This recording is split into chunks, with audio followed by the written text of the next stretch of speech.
Oh, well, okay. Here we are, baby. We are live. Alrighty. That is great to see. Why, hello there, everyone. I'm the Kumo Sensei. And yeah, as I stated, I'm gonna try to actually, live stream a minimum once a week. And honestly, it's been a hectic week. I've lost my records for my tarantula work for some of my tarantulas. So this is kind of, I don't want to say it's a short live stream, but it's going to be relatively straight to the point and short, I guess. Nothing going on too much, and let us fix that sub goal. That sub goal is now upgraded now. There we go. 1900 approaching with 10k. It is honestly surprising how fast we're growing. I have to say I did not expect us to hit past 1,000 so quickly. So for us to be approaching 2k subs on this channel is relatively, ooh, it is mind-boggling. But it's great to see everybody, and yeah.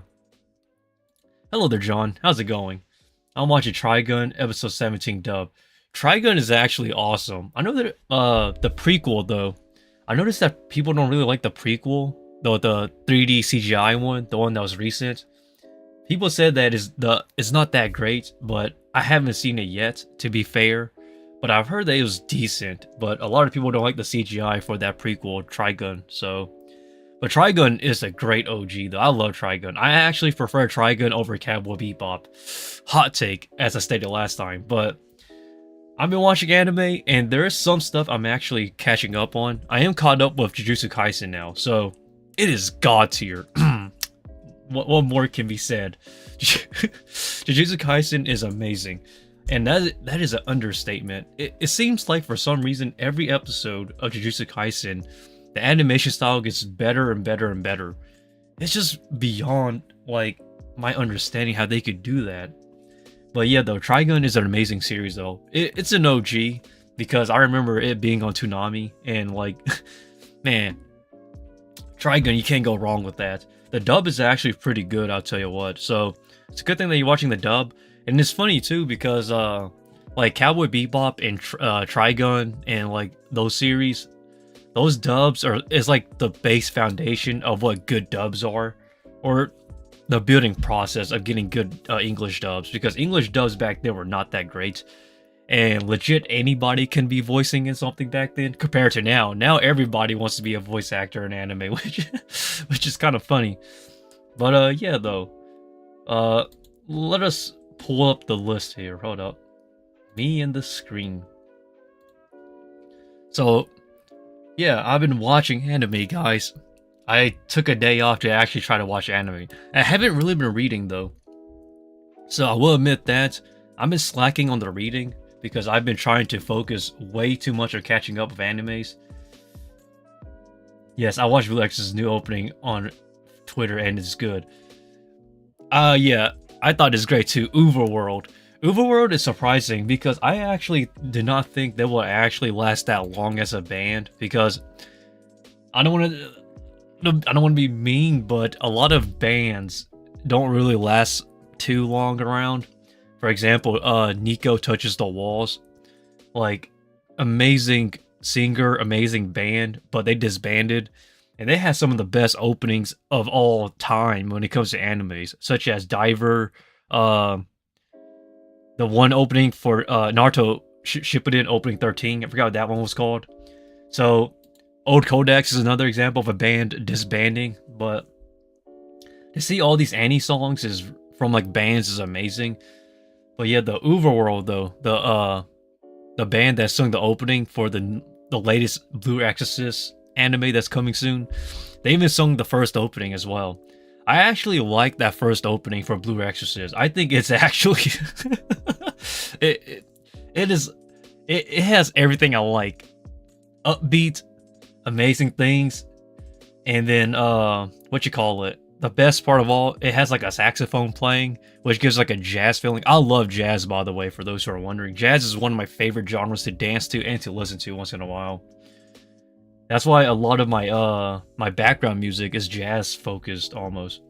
Kumo, can you believe that this year marks the 5th anniversary of Goblin Slayer anime?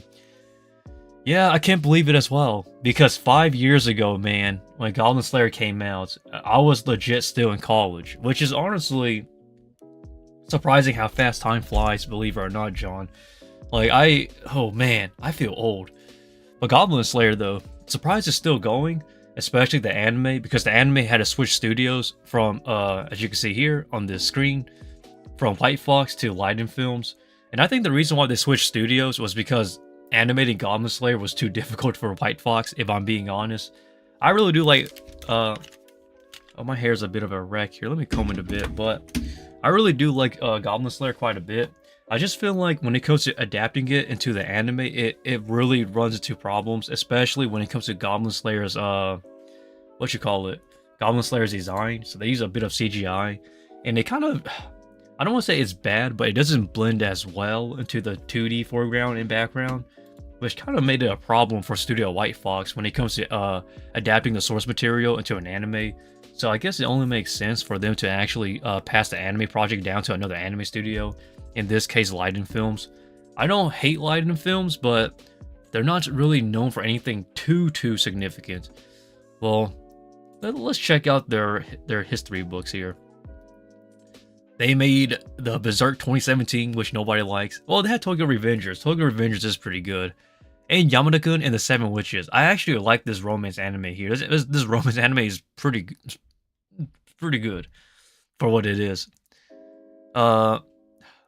I forgot what this one was called, the Something Instructor. I'm not a big fan of this anime. I thought it was pretty generic. This one's pretty good. Tokyo Revengers. Tenjina Senpai was not that great. It's more, well, for a short, it's pretty decent, I guess. They made they made Terraformers, which started the Obunga meme. Well, actually, Leiden Films do have some great animes in their catalogs. They have Hanebado. Hanebado was pretty good. What else do they have? Rurouni Kenshin that's pretty good. Yeah, so Leiden Films is actually not too bad, but they're not known for anything big in today's time, I guess. So I would like to see what they do, I guess. They even made the Initial D movie, which is interesting. I love Initial D, by the way. Just the first season. The first season of Initial D is awesome. Look, I'm not a big fan of car racing, but Initial D's first season it's magic. It's amazing. But you get the gist, though.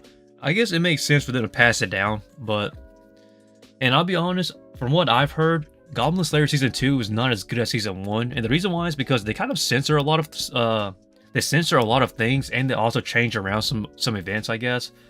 I guess it's to make it more viewer friendly, because in today's time, for some reason, I guess TV or television series don't like to actually make things rated R anymore. So they either had to censor it by blurring it with a dark, blurry effect, or they just pretty much just cut it out entirely. And then they don't show into the Blu-ray releases. This is why I always advise the Blu-ray for a lot of people, because most of the times when it comes to Blu-rays, they actually uncensor it for the most part. I think one great example is Tokyo Ghoul. Tokyo Ghoul is one great example of uncensoring Yumeniki. Future Mirai Nikki, my bad. Mirai Nikki. Mirai Nikki Future Diary is another example of like a great uncensorship for the Blu-ray, I believe. I could be wrong with that though, so correct me if I'm wrong. But in general though, censorship is becoming more of a bigger problem, especially when it comes to series like Goblin Slayer, and Berserk is another great example, by the way. But you get the gist though. But I'm not watching Goblin Slayer Season 2 because it, from what I've heard, is not as good as the first season. And some of the scenes is a bit stepped down in terms of animation quality. So that's what I've heard, but I have not seen it yet, so just take that with a grain of salt. And legit, a lot of these animes here, I've just lost a lot of interest in, because I guess it's because it took a while for like a new season to come in to where it lost a lot of momentum. Same thing can be said about the Rising of the Shield Hero, which is kind of what I want to discuss, is about the current animes and what I've seen and what I've dropped.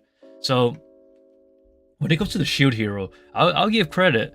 I'm surprised they're still hanging on around, because I thought that after Season 2, it lost a lot of momentum.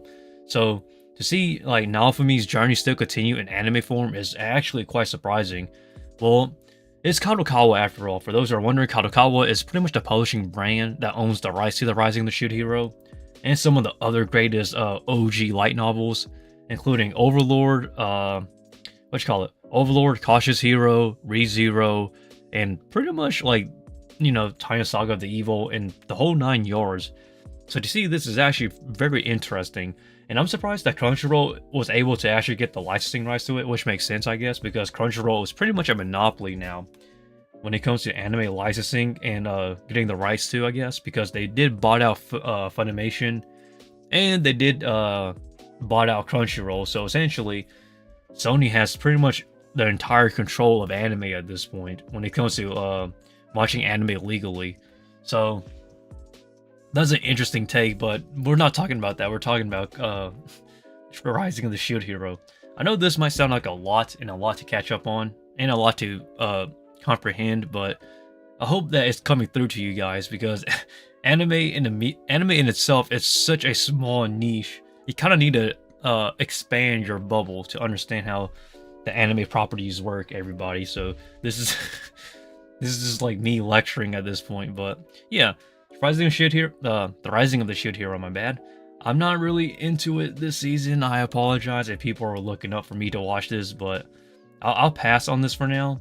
Now, if it gets better, I will check it out. But as of now, it's kind of stuck between decent and mediocre. So,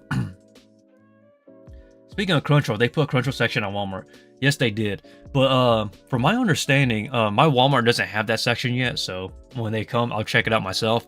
But the selection they offer is pretty much anything that is safe, I guess.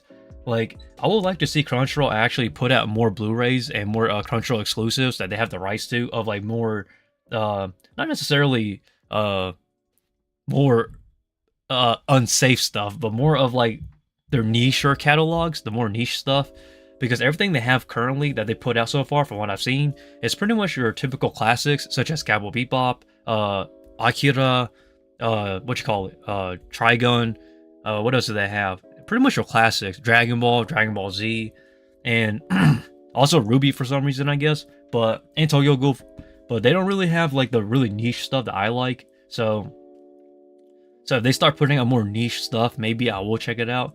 Like for example, since pretty much Crunchyroll has Funimation's catalog, if they put out something like 91 Days, I will definitely go like check it out. Or if they put out something like that, like nobody ever talks about, for example, such as Gatchaman Crowds. I believe Gatchaman Crowds was under Funimation, but Crunchyroll got them now. So, like, if they put out something more niche, other than like the most popular stuff, then I think I'll be more interested. But as of now, what they have is stuff that is pretty easy. Like, it's pretty easy to obtain. So, like, for example, if they have a Demon Slayer Blu-ray, for example, like a Blu-ray box set, I personally would not be interested, because like it's not that hard to acquire, for example. But if it's a Blu-ray from a very niche series, like Dororo, for example, if Dororo actually did got a, like, for example, if that got a Blu-ray from Crunchyroll, I'll definitely get that. I love Dororo, by the way. Very great classic, but you get the gist, though. I personally don't have strong opinions. Now, well, actually, I do have one strong opinion. I'm actually very, very optimistic on what they will do with this, but at the same time, I'm kind of skeptical, because pretty much they're testing waters out, because you can't really just do whatever when you're a company. You kind of had to gamble a little bit. So based on what I'm speculating here, John, so take this with a grain of salt. So for my speculation, it seems that Crunchyroll is essentially working with Sony to get these publishing rights to put out these anime Blu-ray box sets, etc., to actually try to make some money. And if it sells well, they're going to put out more stuff, obviously, and possibly even expand their catalogs. But like, it really comes into question, like, will people actually buy it? Because we are transitioning to the age of pretty much everything being digital. So I don't think I might get a lot of heat for saying this, but I don't think a lot of people actually invest into physical copies of Blu-rays. But I really think it's good for two things. One is for the collection, obviously, because physical copies has a lot more monetary value over time. So that actually makes it worth it, in my personal opinion. And two, since it's Blu-ray, pretty much most of the times you will get an uncensored version of stuff that has gore and whatnot. Tokyo Ghoul might be one example. But like, I actually like Blu-ray sets a lot, especially the physical sets. It's just that nobody really wants to buy them because, number one, it costs quite a bit of money if you do the comparisons. So for example, a $5 to $10 subscription fee on Crunchyroll to watch the exact same animes that you could have pretty much get for a cheaper price than you used to buy a physical copy. You get what I'm saying? So like the Blu-ray, for example, will be $25, for example.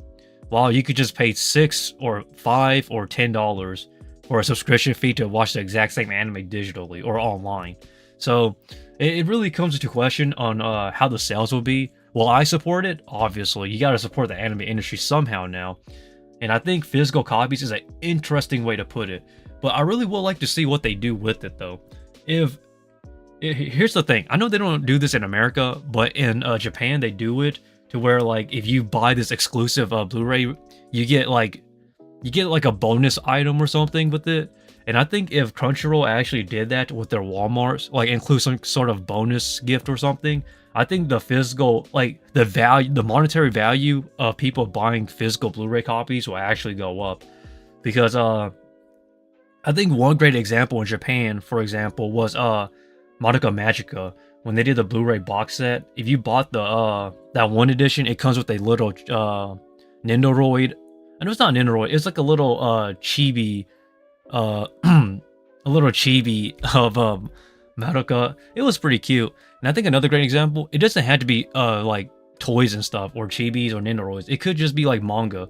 An example, I think one great example, John, if you're not familiar with Japanese industry, I think I discussed this last time when they did the the redo healer. Yes, even the redo healer was pretty much not well liked by the majority of people. The Blu-ray set that they offered came with like a 10-page manga of some hentai, some things that happened, which is pretty much like an original story. But even then, though, that really got people buying it. Like, so you get where I'm coming from, though.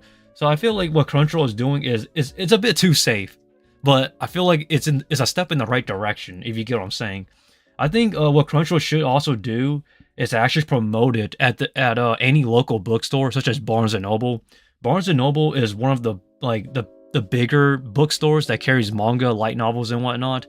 So that would be my direction, honestly, if I was to be in charge of Crunchyroll. But man, they need to hire me. I will be like the best PR guy ever, and I will do like a voice acting narration of why you should buy this or that. But you get where I'm coming from, John. Though it's really just an interesting step into promotion. I honestly think that they should also, if possible, encourage people to actually buy the Blu-rays, because if you go on the Crunchyroll website, they're not actually promoting the Blu-rays, which is kind of it's frustrating on my end, because like it really just makes me like, oh my god, you need to support the industry, but why are you not promoting it? Oh, hello there, Marco. We're discussing about anime Blu-rays. So you've been wondering, Marco, Crunchyroll has put up a Crunchyroll section in Walmart. I know that Walmart may not be ooh, voice crack. I know that Walmart may not be a local thing in Europe where you're at, but Walmart here is like kind of big in the United States, sort of. So putting up a Crunchyroll section is essentially promoting anime, but the problem is that the catalog is too safe as of now. And a lot of the stuff they have, such as Akira, Cowboy Bebop, Dragon Ball Z, their Blu-rays is pretty much already been out for a while. So they need to actually publish something new. My personal take is that they should actually try Ghibli movies. I think Ghibli movies will be a hit.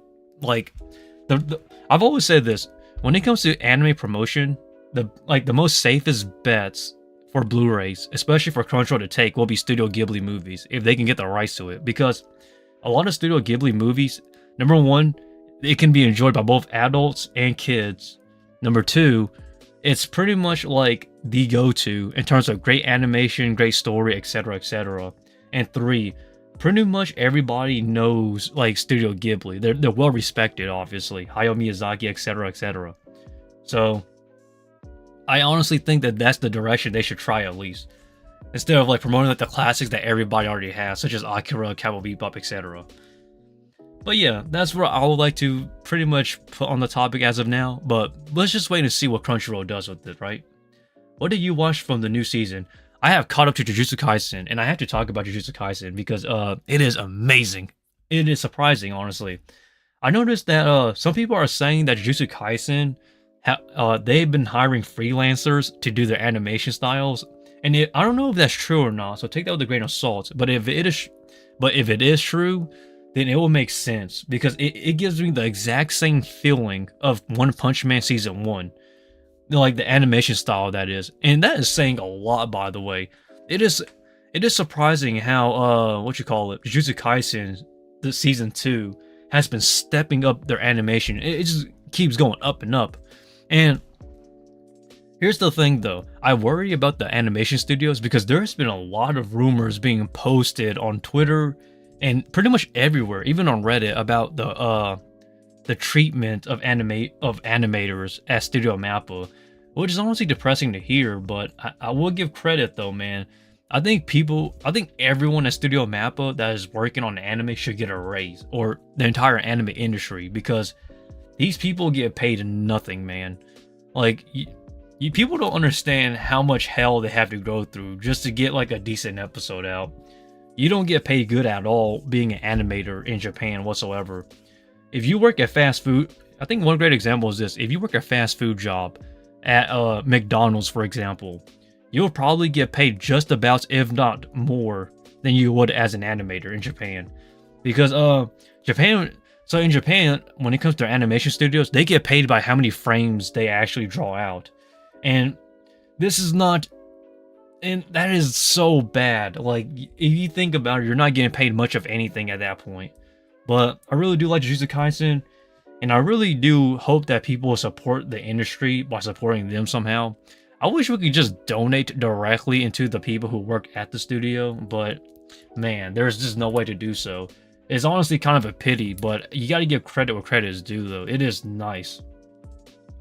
And in terms of what else I watched this season, I'm trying to catch up on Spy Family, but Spy Family, I've been like, I tried to catch up yesterday, but I gotta work because I'm still working. I'm working way too many hours, man, because I'm trying to get my stuff going. But I have not been reading stuff as well because I've been trying to catch up my anime. I'm caught up on most things, actually. Like Dark Gathering, I finally caught up. I love Dark Gathering, but Dark Gathering has a very low reception because it lost a lot of momentum coming in the second quarter. So after episode 12 to 13, it kind of lost momentum. So yeah. Oh man. Okay. Attack on Titan, the final episode. How was it without spoiling me? Okay, here's my honest take. I actually thought the anime was better than the manga. And it's kind of strange to say this. I'm not going to spoil it for you, but I will put it into this perspective. The tone of the anime is different from the tone of the manga. And I don't know how to put it. Maybe it's because of the shading, the cell shading, and how I don't know. I will say this though.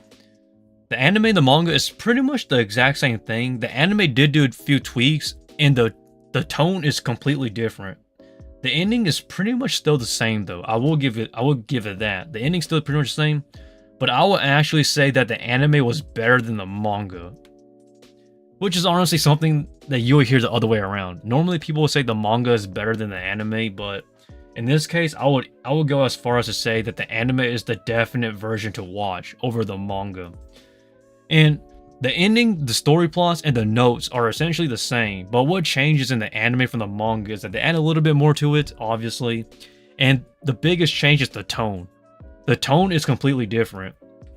Like when you get towards the end of the manga, it is more of like a, I don't want to say dark, but it's more of a monotone expression, while the anime is more expressive.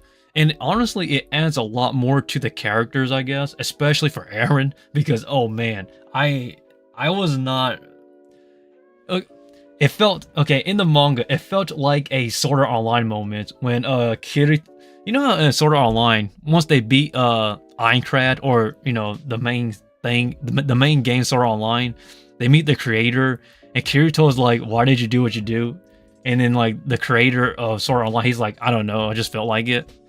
Attack on Titan's manga felt like that in the manga, but in the anime, it feels more emotional, which honestly puts more weight into Eren's character, I guess. So I really do think that the anime is a huge step up, though.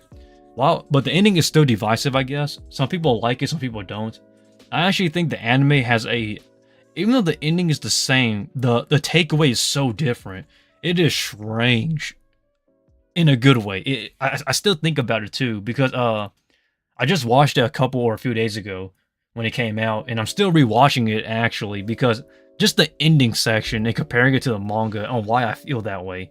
But but I definitely I can say without a doubt that if somebody's getting to Attack on Titan, they should just stick with the anime. The anime is a huge step up from the manga, but the manga is still good though.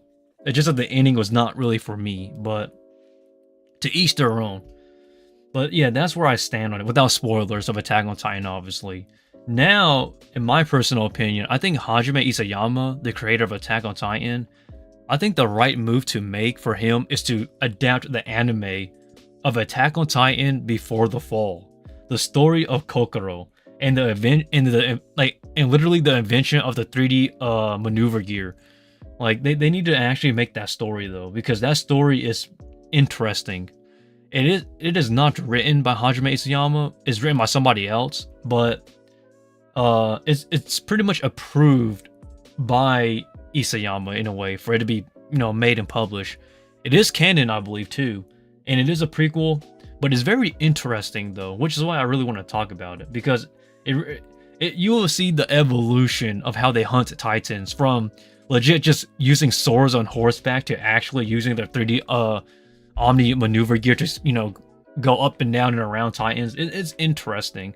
They need to make that prequel story though, and that's really where I stand. So whether you like it or hate it, that's really just up to the individual. But I thought it was fine. Like I really think it was fine, which is honestly a much unexpected thing from me, like coming from me though. It's crazy, man. Like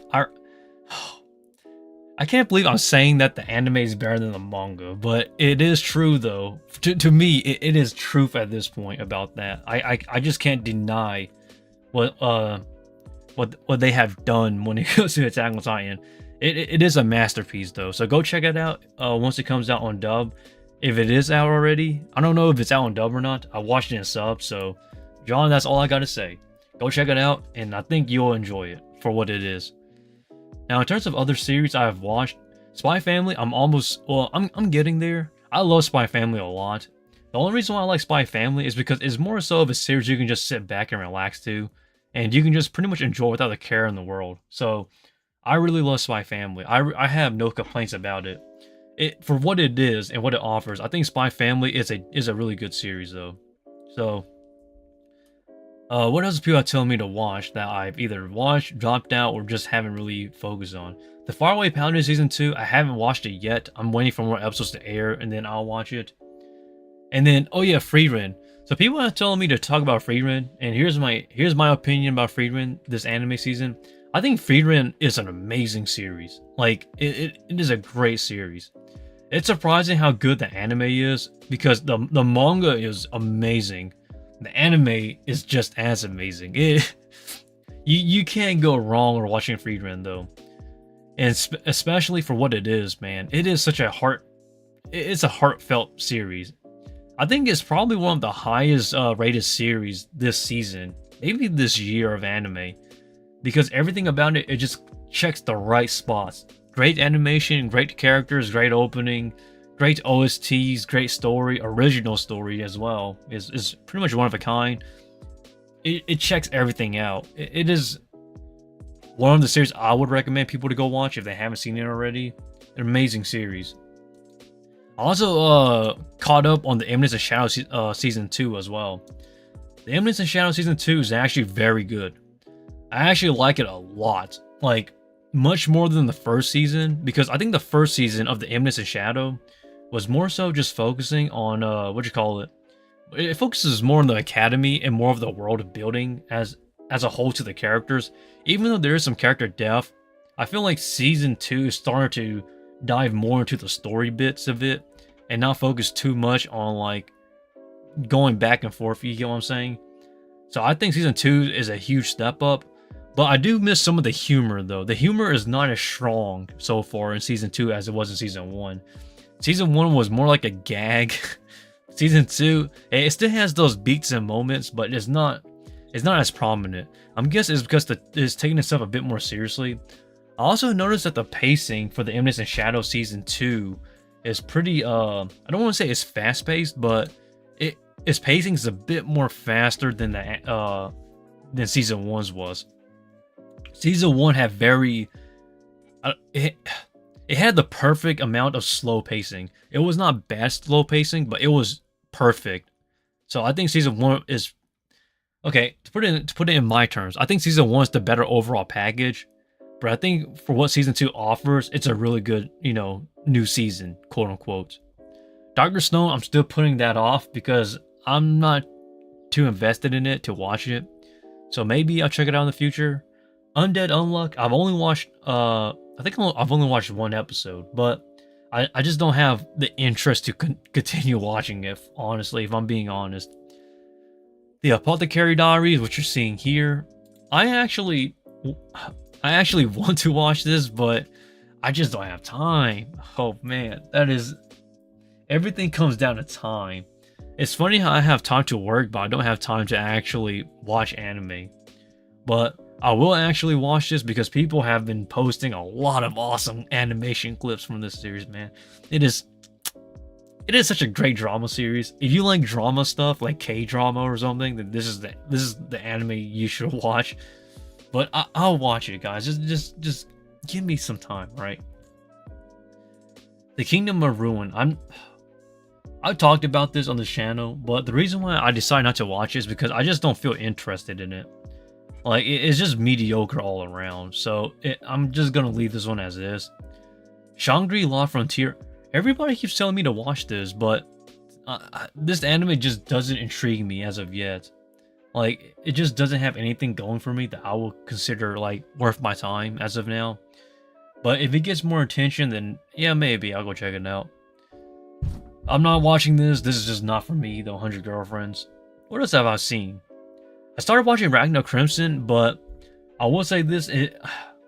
I talked about it, I think, 2 to 3 times here on the channel, actually. I made videos on this anime. And I am right. It is edgelord. It is it's pure edgelord. Like, I personally will not invest my time into it.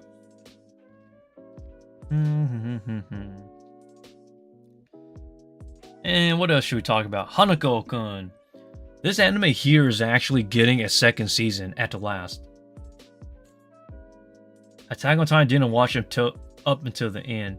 Oh, you should, Marco. Attack on Titan is amazing. Look, I stated this before and I'll state it again. I'm not the biggest fan of Attack on Titan's ending. I don't hate it, but I was not the biggest fan of it. I thought it was fine, but the anime makes it even better than the manga. So, Marco, I recommend you go check it out. But when it comes to this anime here, Hanako-kun, I can't believe season 2 is actually happening. So on Twitter, believe it or not, they actually announced season 2. It's official.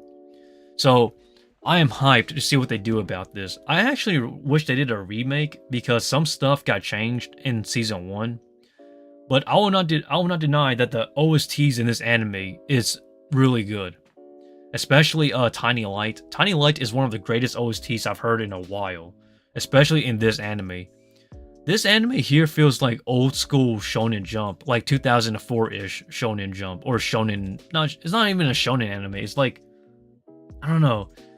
It's like that. It feels like it came from the era of like Fruits Baskets and Kimi no Todake in that era. So like the 2005 to 2010 era-ish. I love this anime though, without a doubt. But like, it's just crazy how much animes there is this season, though. For new seasons, my favorite current is Mao Mao. You're talking about the Apothecary Diaries, right? Up here. Where's the Everybody, look, Marco, everybody's telling me to watch this anime, but I have not started yet. And I noticed that, I think there's like 2 episodes out, 2 to 3 episodes out currently, 2. I haven't been keeping up, but everybody's telling me to watch this, and it is based off the light novel, I believe. So I need to read, but I don't have time to read, man. Like, Marco, you will not believe, you will not believe how much I've been slacking on reading, because like When I come home from work, I gotta do my spider stuff, and then after that, I gotta work out and exercise and train. And then I had to decide on whether I get to watch anime, edit some stuff, or I actually read some stuff. So I have not been reading, but I have been trying to watch animes though. I'm caught up to most of the popular stuff that I really wanted to watch, but the Apothecary Dies, I had to check it out though. I've seen a lot of amazing clips though. Mao Mao has a lot of sass, which is what I like, and not to mention, I think the story is interesting as well. Manga is 60 plus chapters. Yes, I noticed that. It is adapted from a I think it was like a Chinese manga. I forgot what it's called. I believe so. I could be wrong on that, Marco, but I really want to actually read it when I have the chance to. It's just that I just can't. I just can't. Oh, my timing is bad. You see, my hands is shaking of like desperation of just wanting to watch everything, but I can't. But I'll actually check this out soon, though. I just need to catch up on Spy Family and then catch up on what else I need to catch up on? And I think that's it. And then maybe I'll start watching this. It's only 6 episodes, so it's not too long to invest into. I do got to edit my Tarantula video, which is supposed to be posted today. I posted around 6-ish today, so I got to edit after this, and then I'll post a video. And once I post that Tarantula work video, then I'll actually, watch this. But yeah, though, just cut me a little bit of time, and then I'll watch it today. Tomorrow is Tatsuhisa Suzuki and Mikako Komatsu's birthday. Oh boy, Tatsuhisa Suzuki! I can't believe you brought him up again, John. Everybody still keeps sending me emails about like what they think about it. Like, man, I made that video about 2 years ago now, in 2021. I made a video discussing about Tatsuhisa Suzuki, and that is still to date one of the most popular videos on my channel. And people are still going on talking about how he should still voice Arnold's Votigold, and how and how like all this stuff. It's crazy, man. I'll be like, you will think that people on the internet would just move on with their lives, but there are still some people that are still mad at that situation, despite it being like 2 years ago. There are even some people that are mad at me for talking about it. And I've always stated this, and I'll state it again. I don't really have strong opinions on Tatsuhisa Suzuki and what happened with him cheating on Lisa, because I just told it how it is. But some people thought I was being too biased, and some people are saying that like I'm wrong and whatnot. But like, you just can't, you really just can't like argue with people online, because they will die on that hill. So I just let people leave their comments on. But it's just crazy, yo. Mikako Komatsu's birthday. Man, Mikako Komatsu's, I can't believe I'm saying that name. That name is like old school, yo. Old school class. Like, it's just crazy how like a lot of like voice actors and a lot of stuff that just goes on behind the scenes, because everything in itself at this point is just crazy to me. Like, time flies by so fast, especially on the internet, to where like you just lose count of everything, man. But when it comes to Mikako Komatsu though in general, and to see Tatsuhisa Suzuki sharing the same birthday is just crazy. I didn't even know they have the same birthday, now that you think about it. But for those who are unfamiliar with Mikako Komatsu, she voices that one that one guy in Origairu. The one that's like a tom girl. What's his name? Psycho? Psycha. Something like that. Psycho, I believe. For those who are wondering. Like, how old is Mikako Komatsu now? She's like 33, 35-ish years old, now that I think about it. If you consider her birthday coming up tomorrow. So yeah, I do keep up with my anime news still, guys, which is surprising, because anime news has slowed down a little bit. Like, a bunch of stuff is more just sort of announcements, but nothing crazy in the anime news sphere, I guess. So that's why I really haven't been making anime videos, is because like I haven't quit on keeping up with anime. It's just that at this point, the anime news videos I make, a lot of people just don't really care about them, but I still care. but there's nothing really too big happening or anything going on, because I feel like after I got in my job, I feel like a lot of it has slowed down. Now, don't get me wrong, there's still anime announcements and stuff that happens, such as anime themed cafes. That Chainsaw Man anime themed cafe, though, that was pretty nice. But you get the gist, though. Nothing too crazy, though. Now, I will be surprised if like something big happens in the anime industry. For example, animators getting better pay, but I just don't see that happen. But you get the gist, though. I'm still keeping up with anime news, because anime news for me is still easy to keep up with, because I could just spend like 2 minutes reading an article and absorb it very quickly. It's just the fact that when I make videos, it just takes up too much time. Like, I can make videos pretty quickly if I want to, but at the same time, like, does the end justify the means? So I just kind of think about that, and I was like, might as well just do Tarantula, like more Tarantula stuff, and try to promote my career, I guess, rather than just making videos for fun, because I have a job and another job, and then like so much stuff. But you get the gist, though. But I'm just gonna end it on that for when it comes to the birthday stuff. But we're still going on this live stream, though. But anime news, nothing too crazy, though. You can pretty much keep up with anime news on Crunchyroll's website or on My Anime List. Not My Anime List, but My Anime's News Network. So My Anime's News Network is actually a Canadian-based anime catalog, I believe, that they use for anime news and information and whatnot. Very helpful as well.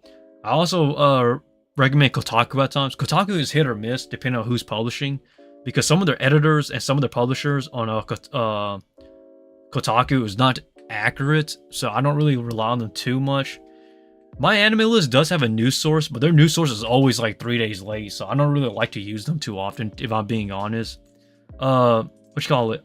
Tokyo Otaku Mode also has a news source as well, but they only post now stuff that is very niche, so I only go there once in a while when it comes to anime news. But for those who are wondering, that's where I get my anime news from. In terms of getting direct anime news source in Japanese, highly recommend Twitter. Japan still posts all their anime news first on Twitter, which is honestly kind of annoying, but if you can read through Japanese, then I think it's worth the time, though. Sometimes I can read it, sometimes I can't. It really just depends on how I'm feeling that day, or if the kanji is understandable. Sometimes I get them confused still, but overall, though, anime news, I'm still keeping it up. Maybe if I feel like something big will happen, then I will make anime news videos again. But as of now, just kind of laying back on it. And trying to actually watch animes, though. Watching animes, man, has been difficult, though. But I haven't really been doing much either, to be honest, because I just been training, working out, dieting, and then, like, doing tarantula work in my free time and trying to edit videos, because like I think my nose keeps bleeding too, by the way, so it bled like 3 to 4 days straight, which is honestly not a good thing. So I'm currently on break, believe it or not, from training, because I was advised not to train anymore. They're like, hey man, look, look man, look, Kumo Sensei, I know you like to do stage acting. I know you like to train. I know you like to work out, but I think you should stop here for this week, because you're doing too much. I was like, god damn it. And you just kind of had to listen and say yes. For those who don't know, you kind of don't have say in what you do in stage acting. It's up to the director, assistant director to choose what they do with you. So if I was to argue back, then they're just going to be like, no, you're fired, get out. So at this point, you just kind of had to be a yes man and just say, yep, okay, that's how it is. Too thin. I'm actually not too thin at all. It's surprising that people think I'm thin. I'm not thin. I feel like that's like the biggest misconception, though. Like, Marco, if I'm being honest, I mean, I understand your concern, but I'm really not thin. If I look thin, I'm not. It's just that I have thin skin. This is kind of the thing that people get confused about. When you have thin skin, it makes you look kind of thin, but you're not thin. But I'm not skinny fat either. Like, a lot of people think that I should be skinny fat, but skinny fat is not in my genetics, by the way. So I can't really look like I'm skinny fat. I can't look bulky, and I can look shredded, but I can't be both, because then you're not natural.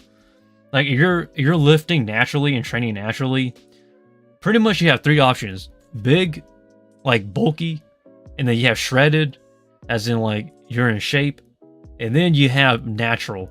You have to pick two of the three, but you can't be all three though, because if you're super big, you're super shredded, and you're natural, then honestly you're probably on steroids. So like you kind of had to choose. I don't take anything like that. I'm natural, so I choose to be lean. So I'm kind of like right in the middle. So I can pretty much train to where I can get shredded, but if I need to put on mass, I can train so to where I can actually get bulky. So I like where my physique is at right now though, which a lot of people think that I am like too thin. I am not thin though. If I was thin though, I would legit bulk like crazy. It's crazy, man. Because I've been training for so many years at this point, it's just like it just comes second nature at this point. Like I can just like, yep, I know what I'm eating, how much I'm eating, and whatnot. And if I eat too much, I do have a food scale, which I showed last time, just in case I don't eat too little or too much. Are you eating properly? Yes, I am.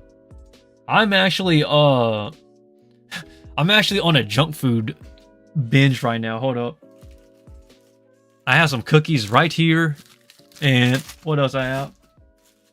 I have some Christmas cake desserts right here as well. Like, I'm in a position, like I've been training to the point where I'm in a position, Marco, to where I can actually eat pretty much junk food for like 2 weeks without focusing on gaining too much weight. Because like I'm in that position to where I'm healthy enough.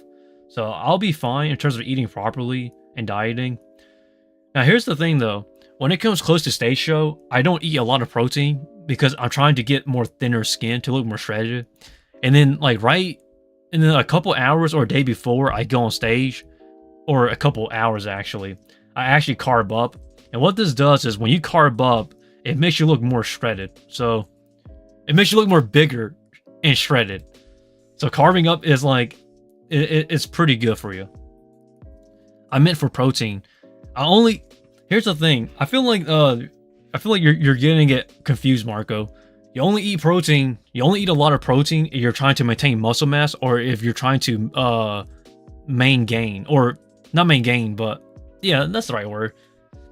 So, for example, if you're trying to maintain muscle mass, which I don't, then you'll consume more protein, so that way your muscles don't actually shrink or pretty much, lose muscle mass. Or if you're trying to grow muscle mass, then you should eat more protein, obviously. I'm not trying to grow more muscle mass. I'm just pretty much staying in shape as of now. So for me, it really just doesn't make sense for me to consume too much protein, because protein is one of the hardest substances, my bad, to actually break down your body. So if you consume too much protein and you don't utilize it, what it does is it pretty much becomes fat. So in a way, if you're eating too much protein, you're just getting fatter. So this is why when people start to bulk up, they think they're getting stronger, but in reality, they're just getting fatter. Don't get me wrong though, you can have a lot of weight and be strong like a powerlifter or something, but if you're trying to look aesthetic and you're eating too much protein and you're not using that protein, as in like intense, progressive overload, etc., then there's really no point of like actually eating or consuming more protein. And for me, I train to maintain. I don't really train to actually grow bigger. So for me, I don't really consume as much protein as the typical. I am trying to live not to be like grass. Huh. Well, I'll tell you what, I'm trying to live not to be like grass. That's understandable though. I'll tell you this though, I think the best sources of protein, without a doubt, if you're trying to actually gain muscle mass, eggs is definitely eggs, chicken. Well, chicken breast. I know that chicken breast is overrated, but eggs, chicken breast, and fish are like my go-to when it comes to protein. I like those a lot. When it comes to beef and pork, I try not to consume them too much because even though beef and pork is good for you, because it's protein, obviously, especially you get the more lean cuts of beef and pork. The problem is that beef and pork, it's kind of dense. So like your body has a much harder time breaking the substances down and creating the proteins you need if you consume them. So for me personally, I find that when it comes to digestion, eggs goes by the quickest. So I usually always consume eggs. I love eating eggs, by the way. So for me, scrambled eggs is like my go-to, and I like mine as runny, by the way. Runny scrambled eggs is great. I'd say I don't eat a lot of eggs if I have it in one meal. Like for example, for breakfast, I'll have like anywhere between 5 to 7 eggs, and that would be like meal number one if I'm trying to actually get more bulkier for a stage play. But it's just really, but it depends on the person though, and how much they need to consume, because you don't want to consume like 200 grams of protein in one meal, because then you're just going to get fat. So you kind of have to even it out, if you get what I'm saying. So for me, so if I have, for example, if I have 3 to 4 meals, one meal will be 50 grams of protein, the next one will be 60 or 35, and then the last one will be 40 to 60, for example. And then you just kind of have to divide your daily consumption of your protein needs. So this is kind of like crazy when people think that I should consume like a bunch of protein in one meal. That's just not the way I live. I'm not trying to get fatter, guys. I'm trying to maintain here. When you're working, you need to eat, but working for 8 hours regular job.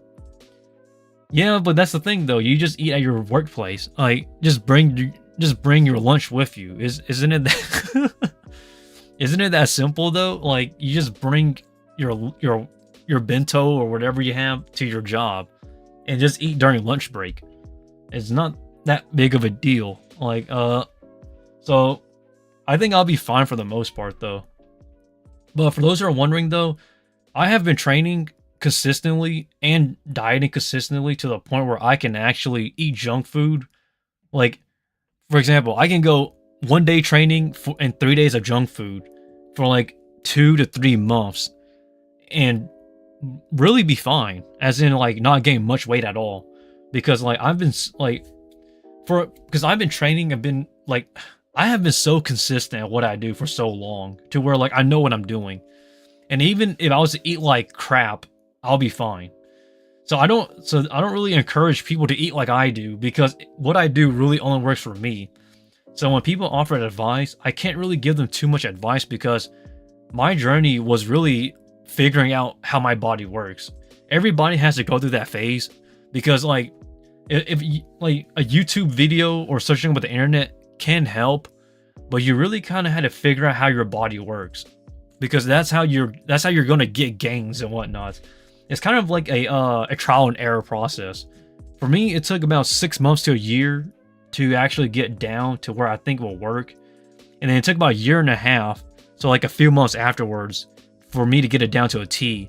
And then over the past years now, 7 years-ish now, 7-8 years now, since then, like it has been fine, like really. So if you have a girlfriend, you will need more protein. Oh man, I hear that so many times, yo. That is such a bro code.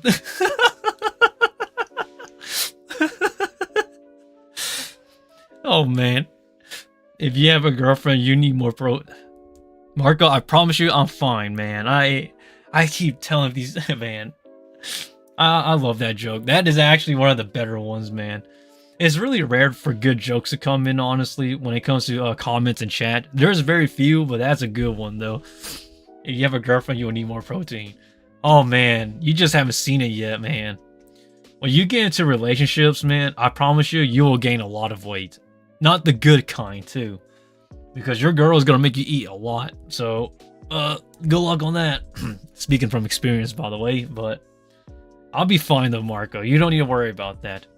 I am still looking for a girlfriend, actually. I have went on a date a couple of days back. It was alright, but not the one for me. So, I'm still looking, but someday we'll find the one. But as of now, though, I'm really just having fun with my life at this point.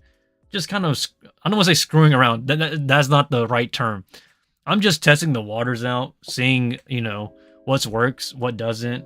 And then maybe I'll find the one then. But it's not easy though.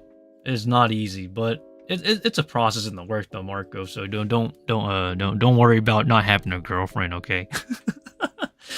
We'll be fine though, guys. I'm really just living life outside of like the internet stuff because oh man, maybe I should talk about that as well. Like I've been trying to live my own life, so I'm not saying I'm quitting the internet, but I'm trying to actually learn how. I'm trying to learn how to actually divide my life between my online stuff, like my videos and whatnot, and my actual personal life. Because I'm getting older, and I'm really trying to figure out how life works. So I've been screwing up a lot of things, guys. I'll be honest. I'm human. I made a lot of mistakes already trying to figure out how life works, but I'm getting there though, guys. I'm just a normal person, believe it or not. Well, maybe a bit more talented than some others, but you get the gist though. I've been trying to live my life, so if it seems like I'm distant, it's not that I'm distant. It's just that I've been trying to focus on myself. So don't worry, guys. We'll all get there. Just keep pushing. If I fight, you fight. I don't plan on giving up just yet. Not until I'm dead. As long as I'm alive, I still have as many chances as I need.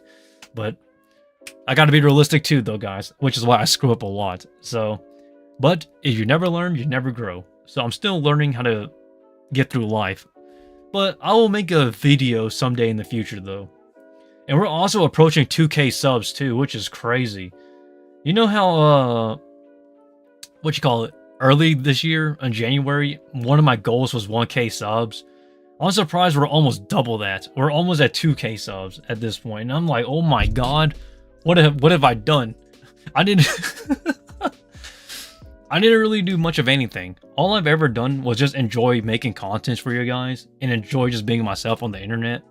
And then before I knew it, everybody just kind of just jumped in. Like it is kind of overwhelmingly scary at just like when you're a like I know I'm a nobody, but I'm just a regular person, and everybody just be like, "Yoo-hoo! Let's go, baby! Let's just subscribe to Kumo Sensei." All of a sudden, I don't know the YouTuber who is have a good recognition and the most words of protein, Excalibur, Holy Sword, etc. Oh man. Well, that probably isn't me, but let us not get there because our anime's cringe. Boy, you know what? I think at 2K subs to celebrate, I would actually do a live stream talking about hentai manga, just as a joke. Like, I know that sounds kind of dumb, but I want to do something kind of like a gag. So, like at 2K subs, we just make a live stream called the Hentai Breakdown live stream. And I will talk about what and I'll talk about what hentai mangas I like, the illustrators behind them, and then a bit about them, and then maybe enlighten you guys on the unknown side of hentai, because people, I tell you, man, people have some really horrible hentai YouTube videos. Like, they don't know what they're talking about. They really don't, because I will actually talk about the authors behind them. That is also an anime. I kind of figured, but let us not get there, Marco. But yeah, that'll be for 2K subs maybe. That's just an idea. It's not solid yet. No promises on that.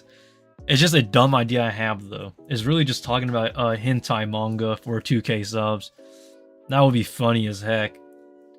Oh man. You're wondering what my favorite hentai manga is? I think I stated it last time, but one of my favorites, without a doubt, is dang it, Love Again. So what was it called? Futatabi no Koisu, by dang, I forgot the author's name, man. That is crazy. I forgot the manga's name, but that's what the manga is called though. One of my favorite illustrators and hentai manga artists out there is also Danimaru. Danimaru has some amazing relatable hentai mangas I can relate to though. I think the hentai mangas that I like are the ones I can relate to. Like the ones that are realistic and the ones that are romantic and the ones that are relatable that I can relate to are the hentai mangas I like. Just from like personal experience and what you call it, and on the romance side of things. Those are some of my favorites though. I need to find my hentai manga folder. It's not on this PC, it's on my old PC, but Maybe I'll go dig it back out though, just so I can not show you guys. I can't show you guys on stream obviously because I'll get I'll get banned. But but maybe I'll just talk a little bit about it though. And I'll also talk about some hentai manga artists that my friends like, because my friends do like some hentai manga artists that I don't. For example, one of my friends kind of like the creepy guy manga, if you get what I'm saying, on a young woman. Yeah, such as Zero no Mono. Zero no Mono creates those type of mangas that I don't really like. I don't really like Zero no Mono because I feel like Zero no Mono's hentai works is not for me, but I can see why people do like them. Mizu UK Discord. Oh man. Okay. Maybe I'll post the hentai number catalogs in the Discord, but I can't actually put it there because the thing is that I don't know the legalities of hentai manga and how they work. So I can't really I don't want to post there and then get the whole Discord banned for posting like illegally downloaded stuff, if you get what I'm saying. Because like I know that hentai manga does have some copyright in it, especially anything within the Faku catalog. There are some things in the Faku catalog. I know that people don't use Faku, so for those who don't know, or for those who are unfamiliar with hentai, so there's a hentai manga website called Faku, and to read their mangas there, they have amazing hentai manga, by the way. I really recommend it. But to be able to read it, you have to pay a subscription fee of about $5 or $10. In my honest opinion, if you want to read high quality like hentai manga, Faku is the place to go to.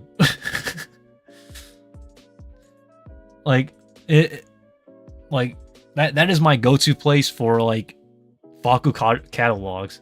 So some of the stuff I have, like some of the hentai mangas I have, I actually had to pay the I legit had to pay for the digital version just to download it and read it. So I don't know if like posting it on the Discord is a good idea, because I feel like in a way that's kind of illegal, but I don't want to take the chances. So what I will do is I'll actually post the title of the hentai manga and then who illustrates it, and then just let you guys just do the searching for it, because I feel like if I post the actual hentai chapters into this like the Discord, I'm gonna get sued. I don't want to take that chance. So yeah. In hentai is top. I am not a big fan of okay. I will actually talk about hentai websites too, because I have a lot that I don't like. In hentai is a website that is a mix of good and bad. When it's good, it's good. When it's bad, it's bad. So here's the thing about in hentai that I do not like. When it comes to their catalog, it is 10 out of 10 almost. They update it pretty much every single day, and they have it in different languages too, which is honestly a great way to read Japanese like raw translations, like just raw Japanese when it comes to hentai manga, which I like. The one thing I do not like about in hentai is that their search catalog is atrocious. Like their search catalog is bad on many levels. For example, if you're looking for a specific hentai manga from 2020, for example, and like it's made by this one artist at this certain year, and you try to search for it on the catalog, it takes like such a long time. You could put the exact same title of like the actual hentai you're looking for into their search bar, and it will just not pop up at times. And I know, and trust me, I'm a huge fan of website search functions and hentai navigations.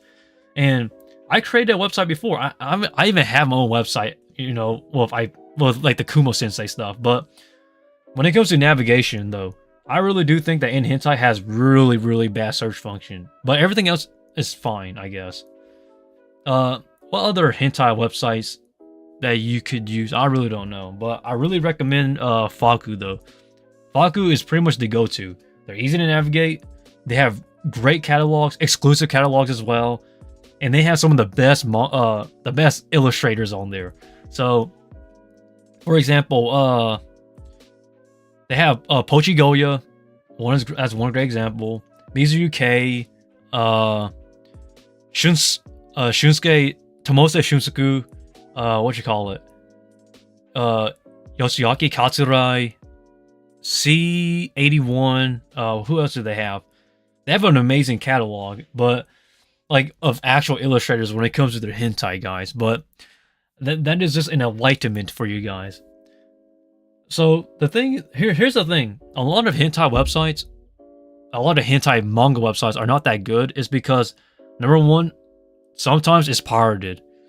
So because of that, you get really shoddy or really bad websites.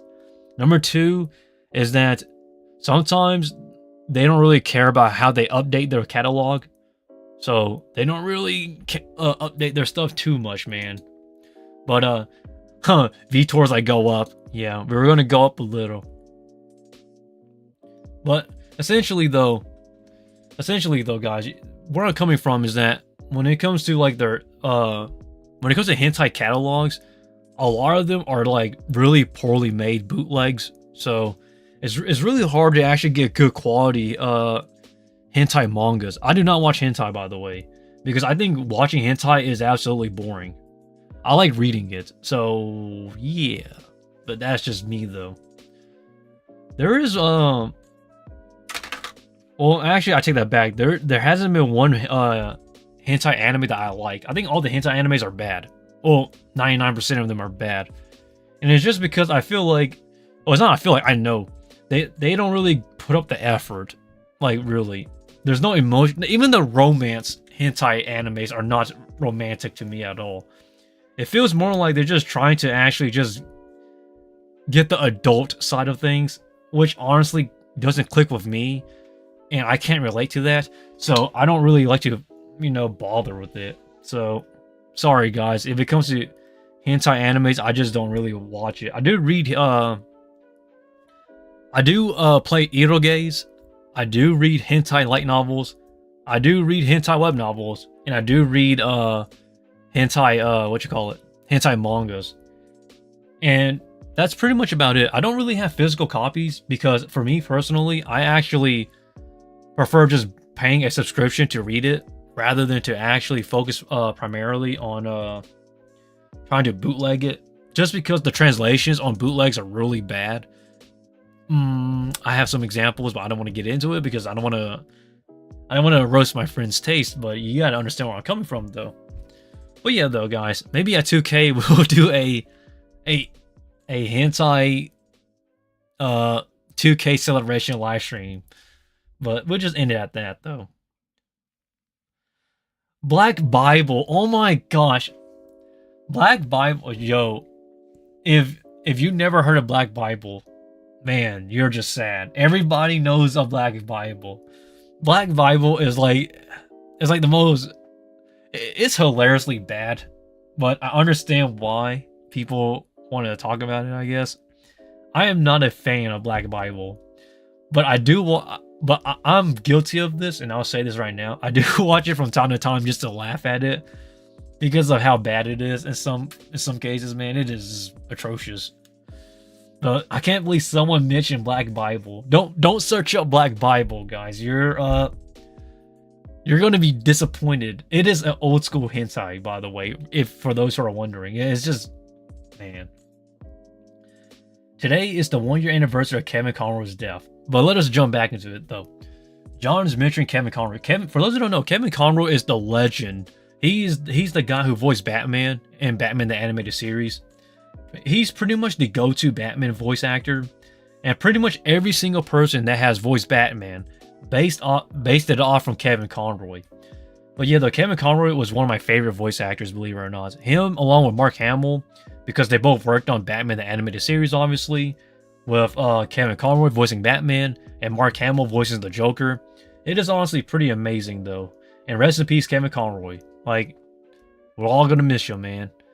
I feel like there's a lot of good Batman voice actors out there, but none of them have that edge. Like they don't have that oomph, the edge, just like, the OG. So, like, I really think Kevin Conroy's Batman is one of a kind when it comes to voice acting. Like, we can talk about voice acting all day too, though, or stage acting as well, because I think that's pretty interesting. But Then again, though, everybody's here for like the anime talk and whatnot. Like I'm like the go-to guy when it comes to anime, man. I know I've been watching anime for way too long, though. Oh man, can you believe how excited I am just to talk about stupid hentai? Oh my gosh, man. Oh, I feel bad, yo. Like I talk about I talk about the most mundane anime stuff and just enlighten everybody. Like, okay, hold up. KK Muzumi is good, right? KK Muzumi. Oh, Kekken Muzumi. No, I have not seen it yet. I do know it is based off a light novel of Vitor, but I'm just not into it, man. Like, it's a school romance series, but the thing is that I really don't have, like... I don't know how to put it. It feels more like a rom-com to me, so I just don't really want to invest in it. I don't have anything wrong with rom-coms, but I feel like when it comes to rom-coms and whatnot, a lot of it is saturated in that genre. So I've been trying to avoid a lot of the rom-coms. I do love romance series, but rom-com as a genre has been like the most like saturated, or I don't want to say generic. I think generic is a bad word to use, but it's somewhere along the lines of that. Vitor, what side is this? This is my anime list, by the way. So if you're wondering what on my anime list, we're looking at the seasonal anime for this season of fall 2023. But yeah, though, then that's really where I stand on like everything so far when it comes to the voice acting stuff, such as Kevin Conroy's death, his 1 year anniversary since his passing. Rest in peace, my guy. Love you. And Black Bible, I do watch that from time to time, but only as a joke though. I just watch it to laugh. I don't really watch it for the enjoyment anymore, not for a long time. And for this website, we're using my anime list. So we're pretty much already done talking about a lot of this current anime stuff. So if you have any other more anime stuff or anything in general you want to talk about, you know, I'm always open to talk about it because we don't really have a big chat. So our chat room is relatively small. So anyone can just talk about anything. As long as it's not crazy or inappropriate or racist or anything like that, then it should be fine. So anything I'm about to say hentai. Anything anime related, oh god, anything anime related goes, because like, I don't know, everybody uses me as like an anime reference source now, which is kind of strange because, I don't know, I think it's because like my anime knowledge is pretty high. I don't want to say my anime knowledge is the best, but it's relatively high though, because I don't really like to just talk about anime. I feel like that's too easy. Anybody can just talk about anime. You really gotta know what you're talking about though, as in the staff behind it, the production, the people directing, etc, anime studio, voice actors, etc, the whole 9 yards. And I'm pretty much that guy to go to when it comes to the overall package, in that case, Vitor, if you're wondering. So, yeah, that's just for me, honestly. That's my niche, I guess, when it comes to anime. That makes me kind of, I don't know, excited to listen to. So I'm fucking need to pay for every chapter, not for all the sites. No, you pay for the subscription. So subscriptions, you got to pay monthly. I have not used Faku in a long time, guys. I canceled my subscription a long time ago, but no, you don't pay for every chapter. You pay for the subscription for into the site to read. So that's just to explain it. So if you pay for the subscription, you should be able to read most chapters, like almost everything on there. Some things are more premium, so they're locked. But for the most part, though, a regular subscription fee should get you like the majority of their catalog, what they have. And I think it's worth it, though, because what they have is really high quality illustrations, if you get what I'm saying. Now, the one thing that drives me nuts for Faku sometimes, this is my complaint actually, is that sometimes I feel like some of their exclusives is locked way too expensively at times, which I don't know if it changed. I think, I'm pretty certain it changed now.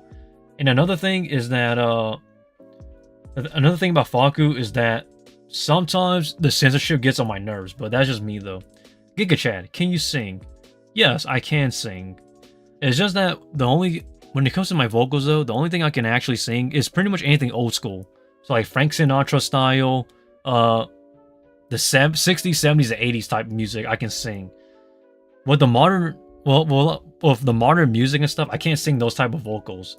So usually when it comes, for example, stage plays, when we do musicals or kids musicals is what I focus on, I guess. Usually I'm stuck with being the third vocalist.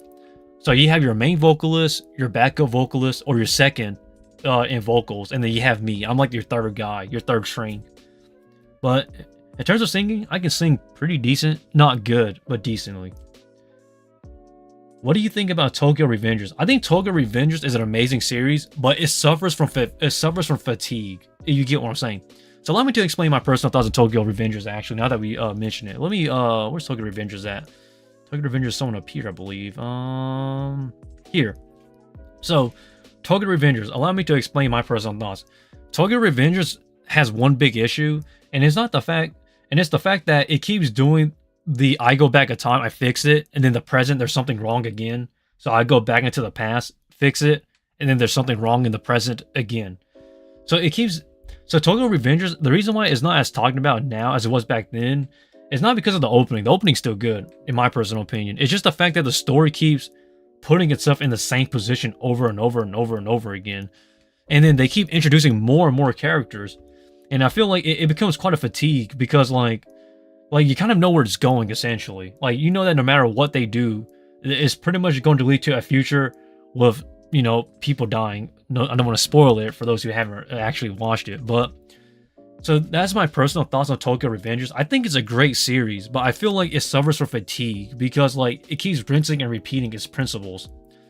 Like, I think one example of an anime that follows pretty much similar principles to this is Erased. But what I think Erased does right is that it doesn't, the story doesn't drag as long as Tokyo Revengers, because Tokyo Revengers, we're in a process to where it's going on for too long, like in the anime that is, to where people are just not interested. So I actually recommend people to read the manga, because the manga already concluded for those who haven't read the manga. So the manga for Tokyo Revengers is already done. Like it finished like a long while ago now. So to save you the time, I really just recommend people to go read it. Give us a bicep flex. I don't know why people want to see about biceps. My biceps was just biceps, yo. It's just like there's nothing crazy. It's just regular. Hold up. It's just regular biceps, dude. It's not like anything crazy. So, but yeah, the bicep flex is overrated. I really think biceps are overrated, man, because they're so easy to train. Just take some weights and just curl it. Like, you can just get some textbooks and just curl your textbooks, and then you'll get a great bicep flex. What's your favorite anime? My favorite anime, like, okay, when it comes to the overall package, like so far, like everything, story, premise, characters, everything combined, I think the most well-rounded is Steins Gate, which is why it's my personal favorite anime. But the thing that people need to understand is that my taste is not for everybody. But in terms of what it presents for Steins Gate, the anime, character, setting, time period, etc., I think is a great overall package. So that is just my personal take on my favorite anime as of now. It's still Steins Gate. Even after over 10 plus years of watching anime, it's still pretty much my number one favorite. But I think another contender is probably Re:Zero. But the reason why I'm kind of iffy on Re:Zero is because Re:Zero is not a series that is completed yet. We need to see how Re:Zero ends, because I'm a big believer that for any series to be a great series, we have to know how it ends, because the ending is like one of the biggest factors of a great series. Whether it's earned, good or bad, we just need to know how the ending goes. Giga Chad, what do you think of Horimiya? Here's my honest opinion. Horimiya is an amazing series. The manga is better though. The anime, see, here's the reason why you have Horimiya, and then people thinking that Horimiya, the missing pieces, is a second season. So here's the thing. Horimiya is a romance anime, a school rom-com romance anime, and partly drama as well. But the problem was that when the anime came out, the anime cut out actual arcs and actual important factors of the manga. So when the first season of Horimiya ended, people were happy, but they were also dissatisfied. So what they done was the anime studio created another season. It's not another season, by the way, called Horimiya: The Missing Pieces. Horimiya: The Missing Pieces is to actually readapt those stuff they cut out from the manga that they did not include from the first season. That's why it's called The Missing Pieces, because they're putting back the pieces that they skipped. So for those who are wondering about the romance series Horimiya, I think it's a great series, but my god, they had a lot to fix. And I'm glad to say that they actually adapted it well for The Missing Pieces. But the annoying part is that now if you're watching Horimiya, you have to switch between Horimiya and then Horimiya: The Missing Pieces, and then come back to them coming back to each other back and forth. So that way, you don't really have gaps in your story, or just read the manga, if you get what I'm saying, just to save you the time. But I hope that explains my thoughts, though. I do like Horimiya, though. I never heard about that one before. Well, now you heard about it now, Vitor. But if you like romance series, like school romance series, Horimiya is pretty much one of the better ones, in my personal opinion. A lot of high school romance animes nowadays is just rom-coms, which is not for me. And then a lot of the dramatic ones are way too dramatic that I don't really like them. Like, for example, Domestic Girlfriend has one of the greatest anime openings for a romance drama series. But it is such a bad anime, no offense for those who knows what happens in the manga, that to a point where it just gets dragged out. So, yeah, school romance, kind of, not for me.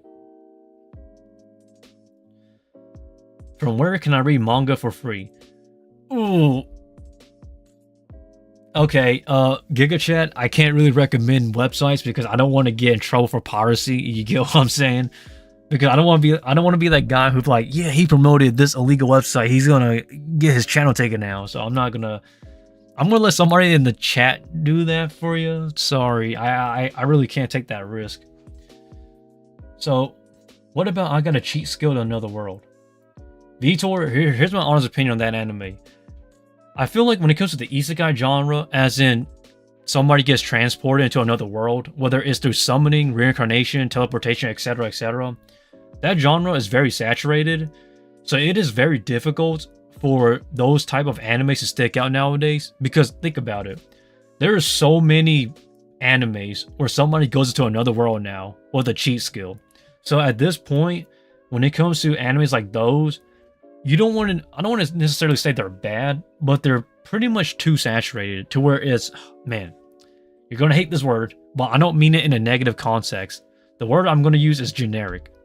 And I don't mean that it's bad. I just mean that it's just too common out there. So that's just my personal opinion, Vitor, in terms of I got a cheat skill to another world. I don't necessarily think it's bad. It's just the fact that there's just so many animes similar like it, to where like it just can't stick out on its own as something amazing. Now, if it was 2013, 2012, then maybe it could have had a chance, but in this day and age of animes with isekais in another world premise, it's really just too saturated. Now, then again, though, I'm not saying all isekais or all animes in another world where somebody gets transported are bad. It's just the fact that there's just too many like it. So I hope that clarifies it. But yeah, though. Well, John, thanks for the recommendation, because I can't really recommend too much stuff because I can't be in trouble for illegal stuff. But yeah, though. That's really just my personal opinion on the cheat skill in another world and those type of genres.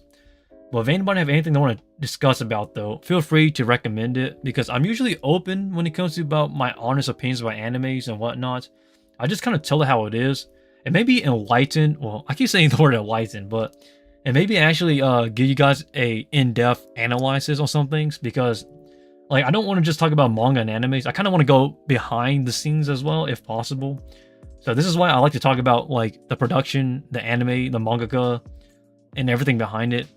But yeah, though, if anybody want to talk about anime, feel free to talk about it down below, because I really just go in depth talking about it. Sometimes you may learn things you may have never even heard of before. So for a lot of people, it's surprising. I feel like every single stream I do, when I talk about anime, somebody always learns something new. or something they never heard before. And it's not because like you guys are not, you know, it's not because you guys are not big fans. I don't really go that approach. I feel like I hate the approach of like you're not a true anime fan. That is not my approach. My approach is just to tell it how it is, and then maybe if you learn something new, you can search it up yourself and learn more about it. And that way you guys can become more knowledgeable than I am, I guess. Studio A1. You're talking about A1 Pictures. A1 Pictures, man, here's the thing. I feel like when it comes to A1 Pictures, it really came down to Sword Art Online.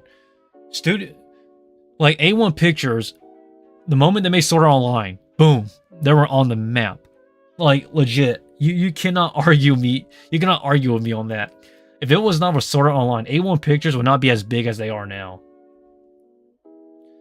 So, tomorrow is Veterans Day. Yes, that is true, John. But that is my personal opinion on A1 Pictures. A1 Pictures also made that anime Last Wish Izata, I believe, in 2000 and I forget what year was it? 2017-ish, 18-ish, 19-ish, somewhere between that time period. But A1 Pictures though, Sword Art Online really put them on the map. Before then, they weren't really that known, and A1 Pictures has been around for a while. But it's pretty interesting how A1 Pictures have not created anything significant because, like top anime studios have switched a lot. Like before then, it was So back then in 2012, people said that it was going to be Sword Art Online with A1 Pictures. Then in 2013 came around, people said it's going to be Wit Studio or Attack on Titan. And then from there on, 2014 came around. Everybody said it was Ufotable for Fate Stay Night Illuminated Blade Works. So Fate Stay Night Illuminated Blade Works was like the top anime. Nothing could beat Ufotable for the longest time. And then you had Studio Madhouse come in for a little bit, and then now you have Mappa. So now when people mention high quality animes, they think of Mappa. And then Ufotable is just right behind them. Now, and then again though, Ufotable did create Demon Slayer, Kimetsu no Yaiba. And for those who don't know, Kimetsu no Yaiba, everybody knows the anime, especially with the opening, Gurrange by Lisa, aka the woman who got cheated on by Tatsuhisa Suzuki. But they're still married though, so I'm surprised that he made the marriage work. But you get the gist though, guys. It's pretty interesting how the transitioning from A1 Pictures to Mappa has changed. Like the anime standards has gotten ridiculous at this point. And I don't hate A1 Pictures at all. I think A1 Pictures is fine, especially how they're working on Solo Leveling now. For those who don't know, A1 Pictures is now working on Solo Leveling, and a lot of people are skeptical on that. But I'll let you guys have your own opinions. I'm just gonna be keeping my eyes out as of now. Well, yeah, that's just my personal opinion on A1 Pictures, though. They're still making good animes, but they're just not on the same level as they were like 11 to 10 years ago. Giga Chad, I know it's a weird topic to bring up, but I wonder what to improve my academic scores. Do you have any advice on that? Study hard. That's really my advice. Is try to have fun and study hard. For me, I was already pretty, I don't want to say I was the smartest kid, but I was pretty intelligent. Like, I studied 5 languages, for God's sake. So, in college, that is. During my honors programs, doing the online international study sessions and whatnot. But you really just gotta have, you really just kind of had to have fun with it. And once you have fun with it, it really comes easier. But nobody likes studying, so... so to each their own. Like for me, I have fun studying with other people from like around the world. And that's how I got into the language stuff. But hey, to each their own. Like for me already, I was already bilingual. Or multilingual, that is. So that kind of put me at an advantage, I guess. But in terms of academics though, it really just depends. My advice is just study hard and try to have fun doing it. And then it sticks on easier that way. But that's just for me though. But yeah, back to the anime stuff though, guys. I really could just talk about anime all day because man, it is a history book at this point. But, oh man, I would really like to do that someday. Just make a history. I said this before and I'll say it again. Someday in the future, I'm going to make a history of like anime, the history of anime or something. I don't know what the topic will be, but like the history of anime dubs of how goofy it was back then or something. I don't know. We go back a long way. I do, at least. I know that a lot of you guys are either newer anime watchers or you guys haven't been around as long as I have, but watching anime from a kid, it really gives you a different perspective of anime than like people who watch anime during their middle school years or high school years. Don't forget A1 Pictures made Fairy Tail. Yes, they did, but the thing is that Fairy Tail was not really one of their big catalogs, if I'm being honest, because what you call it? I could be wrong when I say this, but Fairy Tail 2014 was the A1 Pictures adaptation, I believe. Excuse me. Do you have any plans to make an anime later in the future? No, I don't. Are you talking about... Wait, are you talking about making an anime video or making like an anime? Because if you're talking about making an anime video, probably not, because I don't have time. Because like I have a lot of personal stuff I really want to do. But you're talking about making an anime, I'm not qualified for that. I wouldn't even know how to start making an anime if I was to make an anime. But I would say this though. This might sound strange to say. I have proofread a bunch of visual novels, or a lot of newbie visual novels, that is, for people who want to get into the visual novel scene, I guess. And as an actor and as somebody who has read scripts of stuff, of like what happens in a story, I can give input on that. So maybe, who knows, right? Maybe I'll be like a proofreader, I guess. Or a demo player for a visual novel. I've done that before too, actually. And it's funny because I'm actually pretty harsh on critiquing stuff. If they hire me, that is, or if they ask for my personal input. But yeah, that's just my personal opinion. Is it hard to make an anime? Yes. That is such an easy question to answer, Vitor. Making an anime is so difficult and so expensive. Like, not just anime, but anything that is in the animation sphere. So whether it's like a cartoon animation, CGI animation, anything animation is super expensive. What's a proofreader? So pretty much what I do, well, this was back then actually. So back then, people will actually, there's a lot of amateur visual novel writers out there and people who are trying to create their own stories and whatnot. So people back then, or friends of mine actually, will actually create stories like visual novels, etc., light novels, etc.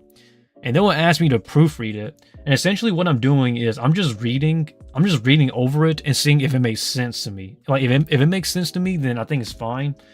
If it has too much clutter, I'll just say, hey, you need to cut this part out. It's just too much stuff. There's nothing good about it. Just take it out. It wouldn't make a difference. And that's essentially what a proofreader does, is that their job is to make sure that everything is pretty much concise and straight to the point, and also like make sure that it makes sense.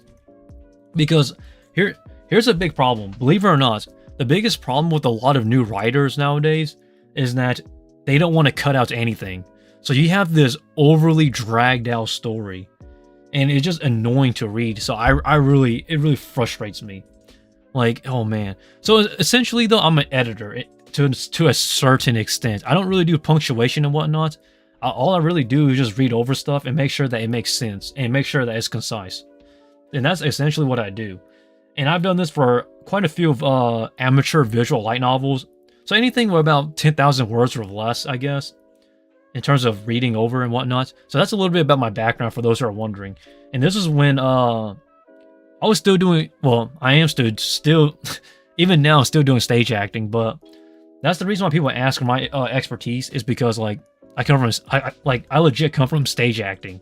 So I know what to read and I know how to memorize lines. So that's the reason why people ask me at times, but I really don't do that much anymore, because like I don't want to proofread everything, because that's just too much, man.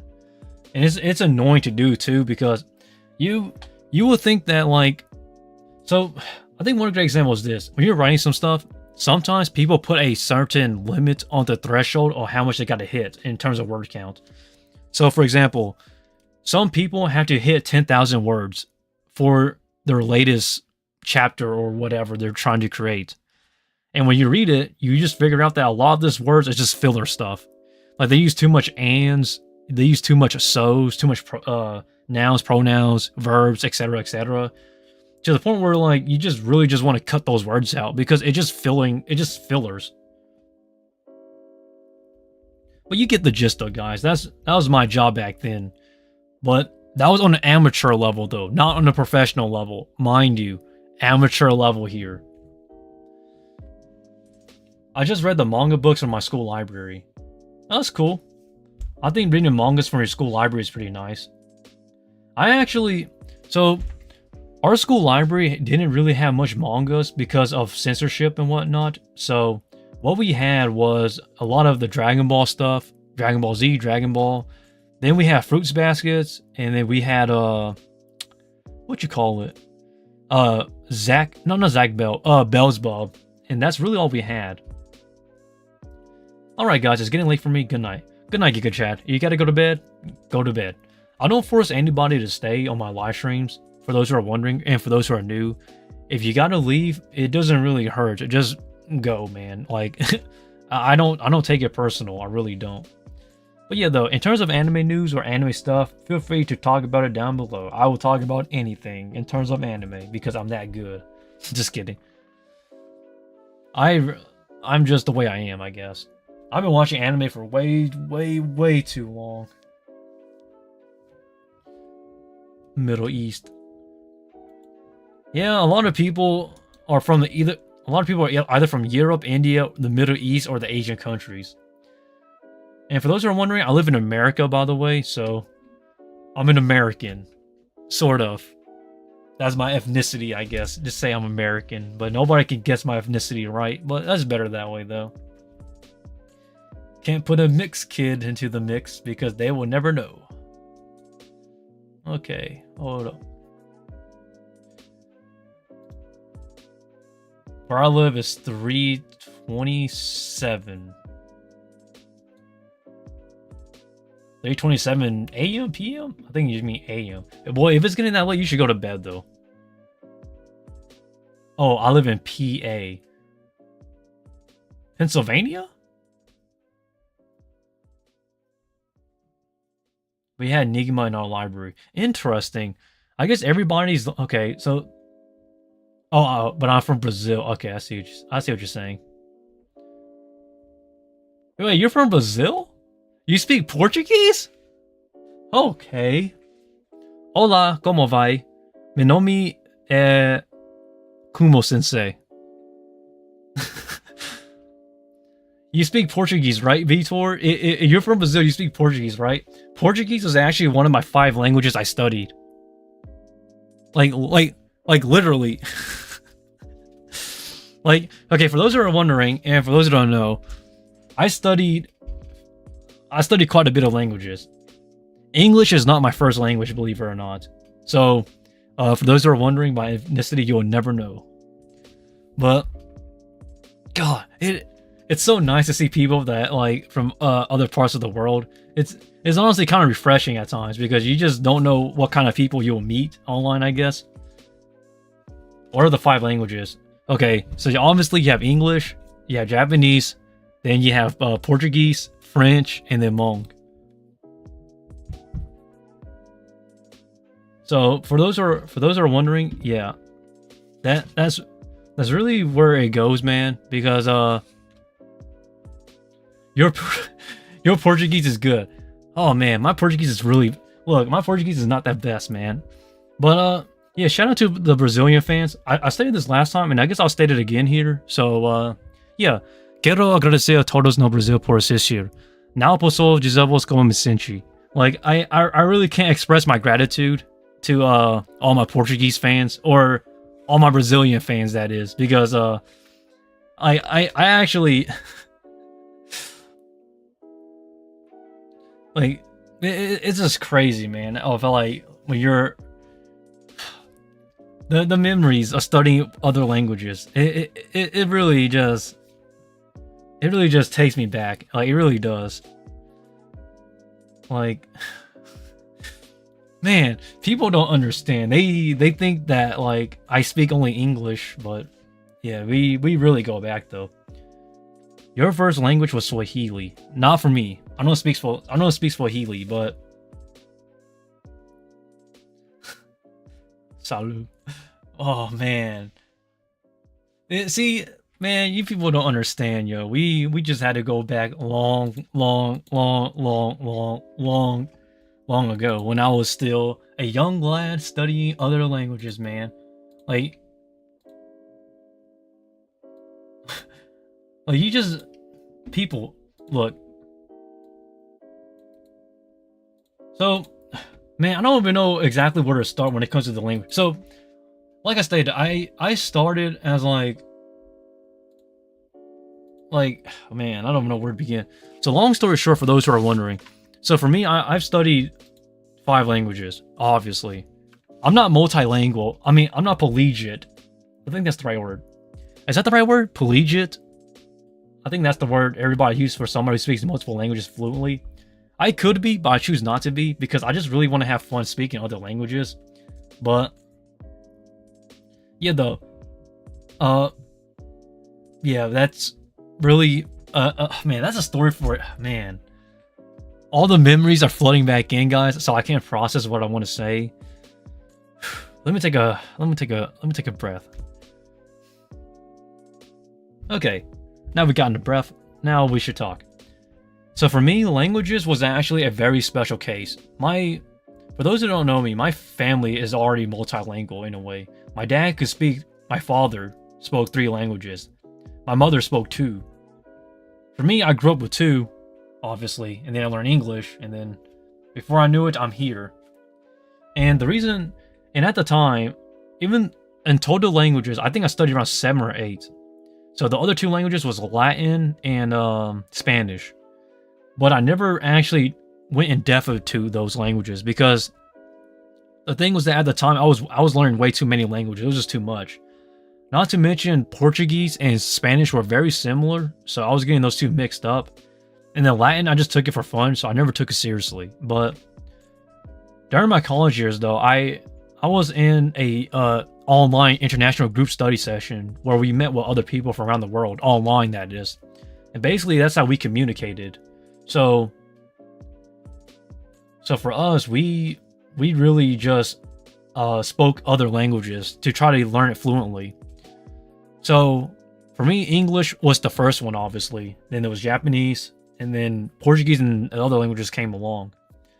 And not to mention, my family tree is actually very diverse in our ethnicities. So that's the reason why I wanted to learn Spanish, was because my in-laws and my nephew is actually half Hispanic. So I tried to learn Spanish, but I never committed to it.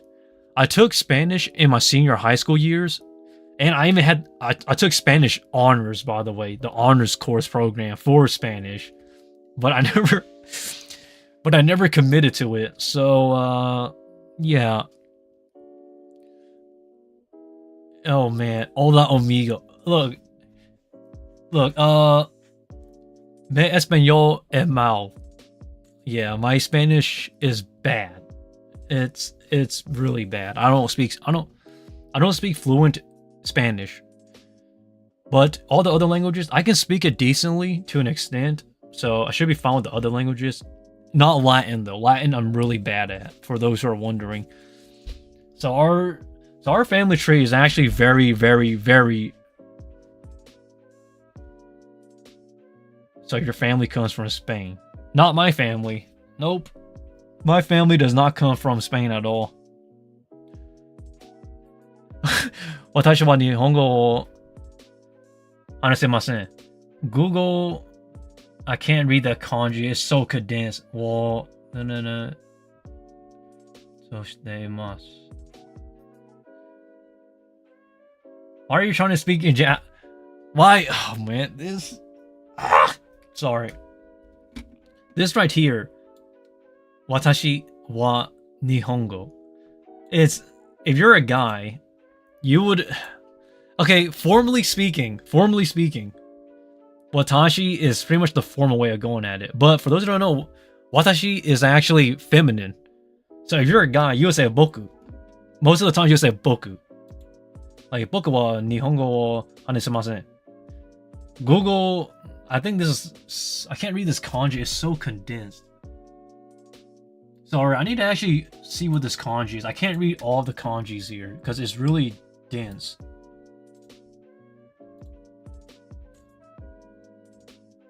Oh, that's Hon. Okay. Honyaku o. Oh my god, I can't read this either. Shio shitemasu. Okay, so you're saying that you're using Google Translate essentially, but yeah, though, guys, you get the gist, though, man. You if before you shut down, wait, before you shut down this channel, can you tell us where you're from? Who, me? Wait, are you asking where I'm from, Marco? Like, is that the question you're asking here? Like, is that the question you're asking? Where I'm from? Like, that's kind of a weird question. But are you asking me, or are you asking Vitor, or who are you asking here, Marco? Just be more specific here. I'm not in a hurry, by the way. Yup. Oh, you're asking me. Okay, interesting. Before you shut down this channel, can you tell us where you're from? I think I've already... Man. I will not shut down this channel, by the way, but there is going to be a day when I'll actually stop uploading, though. And that day will come in the future whenever I get to that better place. But as of now, this channel, as long as I enjoy it and have fun with this journey, then I'll still upload. And we're still a very long way from that, Marco. But yeah, though, there's going to be a day where I will tell you my background, sort of. America. Yeah, I live in America. I am American, by the way. I am born in America, but my family tree is actually very interesting, though. It's my family tree is kind of lost, if you get what I'm saying. It's not pure bloodline. Nope, you didn't tell us. We were guessing, but not specific. Yes. I don't think anybody will get my ethnicity ever, because it's already too... It's a lost bloodline, essentially. Because it really goes back... Because my family tree only ties back to my grandfather. And then everything there, from there on out, has been lost, Marco. So... I do know of my... Okay, I do know my ethnicity. But I don't know the exact family tree of ethnicity, essentially, is where I'm getting at. Why do people keep saying I'm not Mongolian, man? Like, I speak Hmong, okay? But that doesn't make me Hmong. Like, Mongolian, you get what I'm saying? So, it's just a language I studied. Same thing for Portuguese and French and all the other languages. Just because I practice those languages and speak them doesn't mean it's my ethnicity. So, people, man, my family tree is so diluted at this point. But saying that my Marco, though, that Spain guess is pretty interesting, though. But no, but for those that are wondering, though, my in-laws do speak Spanish. I don't. So yeah.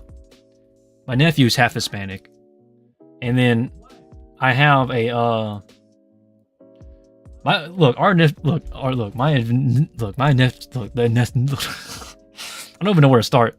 The ethnicities of my family is already too mixed to the point where it's kind of diluted at this point. Long ago, my father was actually very uptight. He didn't really want us to diverse our family tree more than it needed to be. But we just kind of laughed at our father's face and just kind of mixed our bloodlines even more. So, yeah, that's kind of the story, guys. Is Japanese hard to learn?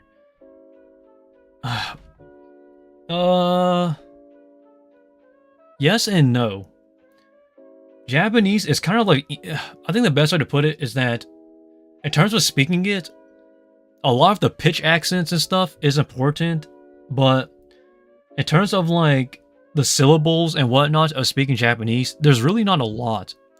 English actually has more syllables and pronunciations in pitches and whatnot than actual Japanese.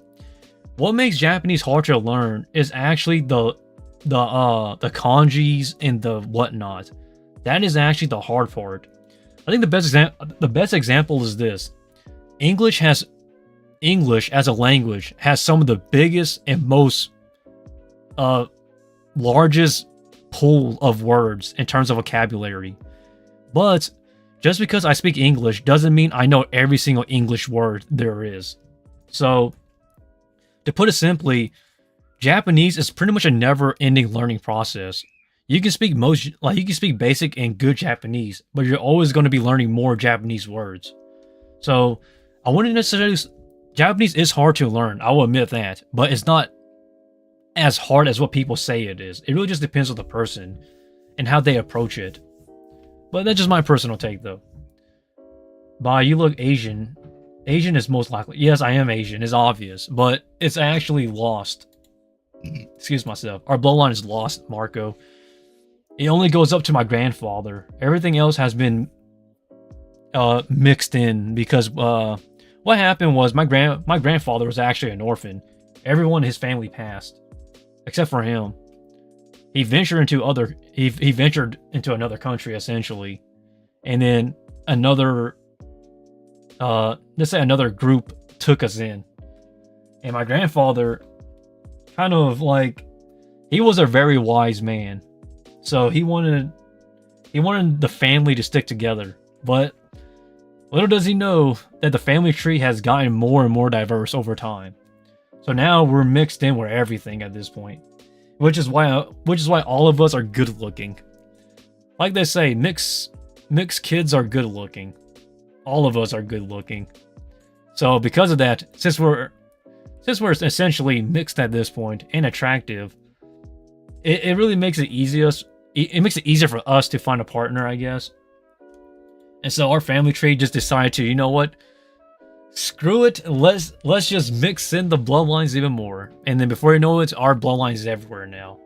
I just really hope that nothing crazy happens, you know. I just hope nothing crazy happens though. Vitor, Burmese, what is a family tree? I'm not Burmese, by the way, so sorry man, that's not a good guess. What is a family tree? A family tree is pretty much your entire family line of, like, for example, your great-great-grandfather had your great-grandfather, had your grandfather, had your dad, and then had you, for example. I don't know, but I'm not ashamed from where I came from. It's not that, okay, here's the thing, I am not ashamed at all of who I am and where I come from. It's just the fact that we're not too sure what we are. You're never too sure. Especially when you don't know exactly your ancestral roots, because when it comes to family, it really only goes up to my grandfather. And I will always say who I am and where I am from. I'm from America. It's as simple as that. But in terms of my ethnicity, we're not too sure. That's the thing. We are not too sure. We just don't know, Marco. Our family tree has been lost. We've been mixed in with like every other ethnicity group at this point, to where like it just created a muddled puddle at this point. But it's pretty nice though. You'll be surprised at how attractive ethnicity can be once it mixes in with others. That's why being attractive like me, just kidding, not flexing, but that's why being something like us is pretty interesting. You would think that like knowing your family tree is a good thing, but sometimes you just kind of have to leave it as is, because it, like, when you look back into it, it gets even more muddled, to where like you just don't know exactly where you come from, where you are, and what country you're actually from. Because like I stated, my grandfather, everyone in his family perished. So he was the last survivor of his family. And then my grandfather was taken in by another family group, my bad. And then from there on, it really just kind of devolved. into other ethnicities. But we do have some traits that are passed down from them, which is obvious. But now we're mixing the bloodlines to a point where, like, it's pretty much we don't know exactly what we are anymore. For example, like my nephew, he's half Hispanic. My niece, she's half white. And I believe she's like, her Caucasian side, her white side of the family is part German or something. And then everything, and then for example, I have a nephew, he's half black. So I have another nephew, he's also half black. So like you just don't know what you are. I don't know what I am. Sort of. So when it comes to ethnicities, you just never know. Because here in America, diversity is everywhere. Legit. Like, you live in America, there are so many different ethnicity groups living in America that it's easy for it to get mixed in and muddled. So because of that, you can't really say what I am.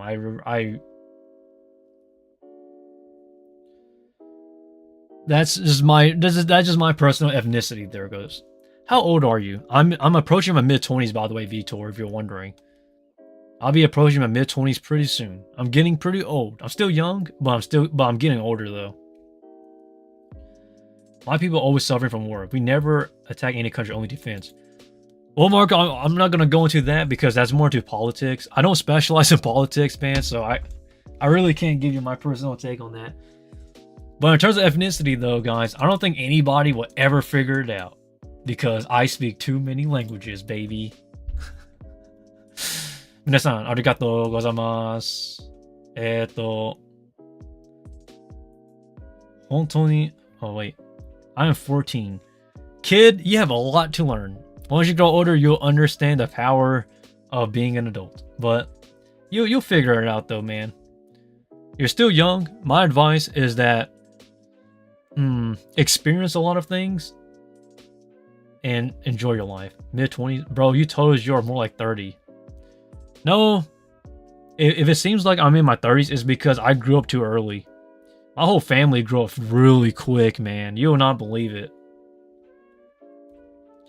I said I feel like I'm 30, but I'm in my mid-20s, though. A few streams ago. Yeah, that was more of a joke, though. I said I feel like I'm in my 30s already. I was like, shoot, I'm getting old. But I'm in my mid-20s, though. Tomorrow's Zoro's birthday. Yeah, I noticed that tomorrow's Zoro's birthday from One Piece, baby. We're going to be celebrating that. A few streams ago, Marco's like, God dang, you lied to us, Sensei. But don't worry, though, guys. We're all getting older. But my family grew up extremely quick, so it's kind of surprising. Like, I'm actually very old if you compare our cultures and whatnot. Because at this age, like, you would have been married already, have a kid, have a house and a car. But here I am, still trying to get by, trying to catch up on my life from the pandemic. That's one of the reasons why I'm working harder too, by the way, is because I'm trying to catch up on myself. Or focus on myself. Oh, that too, though, Vitor, that too.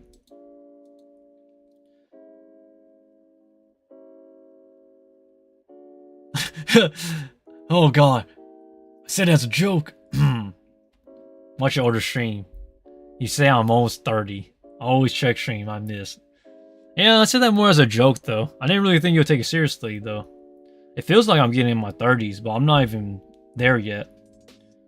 But yeah, though, guys, my actual age, I'm in my mid-20s though. Or I'm almost in my mid-20s. Approaching mid-20s.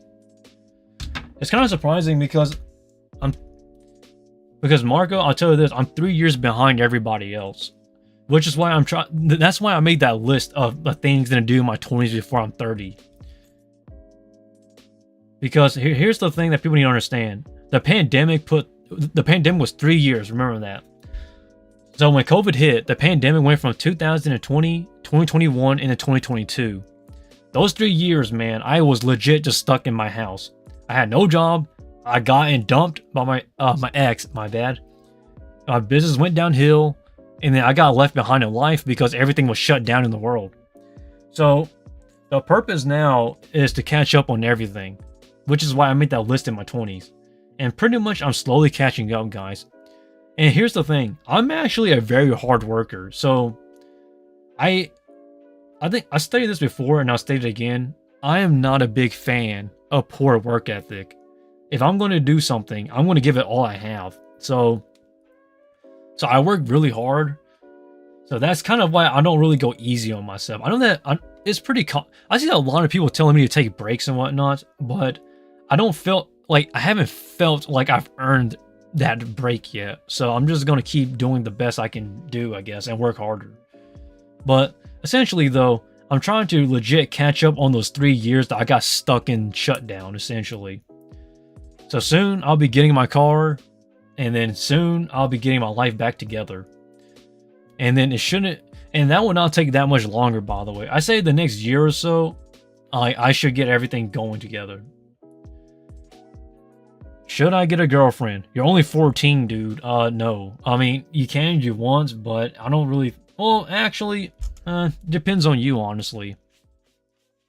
I'm going to say this, I'm going to be honest. I think dating as a young teenager is not really like indicative of finding a future partner for life. In my experience, that is. I think dating as a young teenager or dating as like a youngster is more so of like learning how to communicate with other people. So it's really just dependent on you. If you're already good at communicating, then you really just you kind of don't need a date if you're a young teenager and you're already good at speaking with people. But if you kind of get shy, or if you're kind of like not really good at speaking people of the opposite sex, like if you're a guy talking to a girl or a girl talking to a guy, if you're not that great at it, then maybe it's a great learning experience. But overall, it really just depends on you as a person. For me, I don't really think it was worth it, especially because once you get into college and like your young adult years, you recognize that like dating in high school was kind of a waste of time.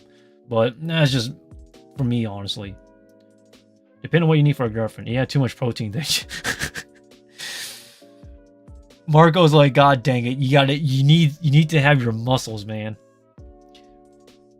You'll be surprised at how light a woman is once you actually carry her to bed at once. Like, the first time you carry a woman to bed, you will think that she's heavy, but in reality, not that heavy. Like, you're you're much stronger than you think. I promise you that. From speaking from experience. You would think that like a woman will be heavy, but once you actually carry a woman to bed, it's actually not that bad. Like I don't know how to put it. I'm not gonna be like, yeah, man, this is like the best feeling in the world. I'm not like that. I think the best way to put it is that it is what it is. You know, just don't overdo it. You'll be fine. Better go for some sport. I kind of disagree with that. I don't think people really care about what sports you play now. Because here's the thing, here's the thing. After your senior high school years and after college, nobody gives a F about who you are. You're really just you as a person after everything. And I'm speaking from experience. Like, think about it. Nobody really cares about who you were in college. Because pretty much after college, everybody goes their own ways. Or like, so it really doesn't matter what sport you play. So I really don't bother at all. I work out every day, Mark. Workout and doing sports are two different things. Yeah, that's true. They're both different things, but they're both kind of tied into the same principle of like being productive, I guess. For me, I never really did sports. I do marathoning though. I did marathoning. What else? A little bit of swimming, I guess. Track. And I don't really consider everything else like that as sports, but whatever, I guess. Workouts, I work out pretty much all the time. So I'm always in shape. So that's not really a problem for me. Excuse myself.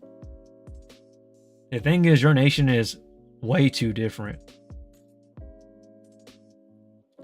Here in America, man, it's really diverse. America is extremely diverse, man. I always, man, it's crazy. I think playing sports is like, here in America is really nothing much. Unless you're getting paid extremely well, I really don't think sports really matters. But that's just my personal take, though. But hey, to each their own. I play soccer too. I don't play soccer, but I understand the people who do. So, soccer is kind of like its own thing, though. But yeah, though, here in America, man, I think everybody has a better chance of finding a partner. It really just comes down to you as an individual, though. Especially if you're good at talking your way to things. And if you're ambitious.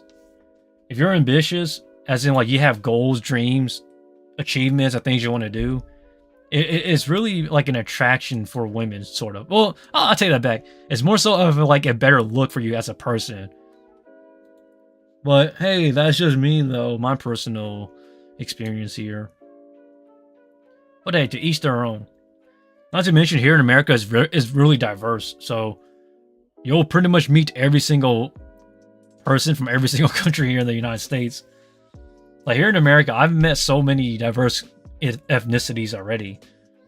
From like, Hispanics, it is crazy. All these other cultures, religions, customs from other Japanese people too, Koreans, Chinese. Do you believe in Jesus? Sports are not all about soccer. I was in karate for 13 years. Well, that's cool to hear, man. But and never start the fight. Never start the fight. Yeah, that's understandable, I guess. I guess we'll call this. Well, let me take back to the actual me stream. There it goes. Today's pretty chill. I think I'll pretty much call it a stream here. We've been streaming for over 2 hours now, so maybe I'll call it here for today, guys. But yeah, let's start wrapping up, man. And never start the fight because karate is defense. That is so true. Karate is straight defense. Same thing for judo. Judo, karate, those are more for self-defense. Taekwondo is also in the same boat as well, if you think about it. I don't practice self-defense, but my father did. Like, he knows self-defense. He even fought off 2 people before, which was interesting. And everybody had to exaggerate that story so many times. Oh, man. It's crazy. But, yeah, though, guys, I'm sweating. I gotta take off my shirt, or take this off soon. It's covered in sweat. Oh, man, it's hot. Sorry, I'm sweating here. It is hot in my room right now because I'm doing tarantula work. But yeah, though, guys, it was nice catching up with you guys, and I will live stream again sometime in the future. I don't know exactly when, because my work schedule is always busy, but it changes every single week. So one day I may work this day, and then another day I may work another day. So it really just flip-flops. But I will live stream again next week, though. Are you going to be here tomorrow? Live streaming tomorrow? No. Tomorrow I gotta work, actually. So this weekend I'm going to be working because 9 to 5, baby. That's how it goes here in America. You don't get any breaks. You have to die working if you want to get by. But without further ado, guys, yeah, thanks for watching. I will live stream again next week, and I will post it on my Discord, and also I'll post it on my homepage as well, I guess. So yeah. When are you going to have a shirt on stream? Whenever it gets cold in my room. But my room is never cold, so I don't really wear shirts too often unless I had to hit. So I really only wear. Okay, let us talk about this before we go. I wear the same clothing, but I do wash my clothes, guys. So yeah, that's the one thing. So you're either gonna see me wear this, or you're probably gonna see me wear no shirt at all. So in the future, if it gets too hot, I might not wear any shirts at all. So you guys are gonna see me like this. So yeah, either like this, or you're gonna see me with the shirt on. It really just depends, though, guys. I couldn't really care less. As long as I'm not sweating, and as long as I'm not dying, then I should be fine for the most part. So as to when I wear a shirt, I really just don't know. But without further ado, guys, thanks for watching, and yeah, I'll watch him again next week, and that's really about it, baby. And yes, I do work out, I do train, I do diet. I just don't do 25 push-ups a day, guys, for those who are wondering. The 25 daily push-ups is more of a mental push to get me through the day. Not necessarily as a workout or transformational video. As a dance instructor and stage actor, it requires me to train, diet, and be in shape 24/7. So for those who are wondering, yes, I do train, I do work out, and yeah, with that, everybody, stay strong, stay sharp, keep pushing, fight on, and that's really about it. See you.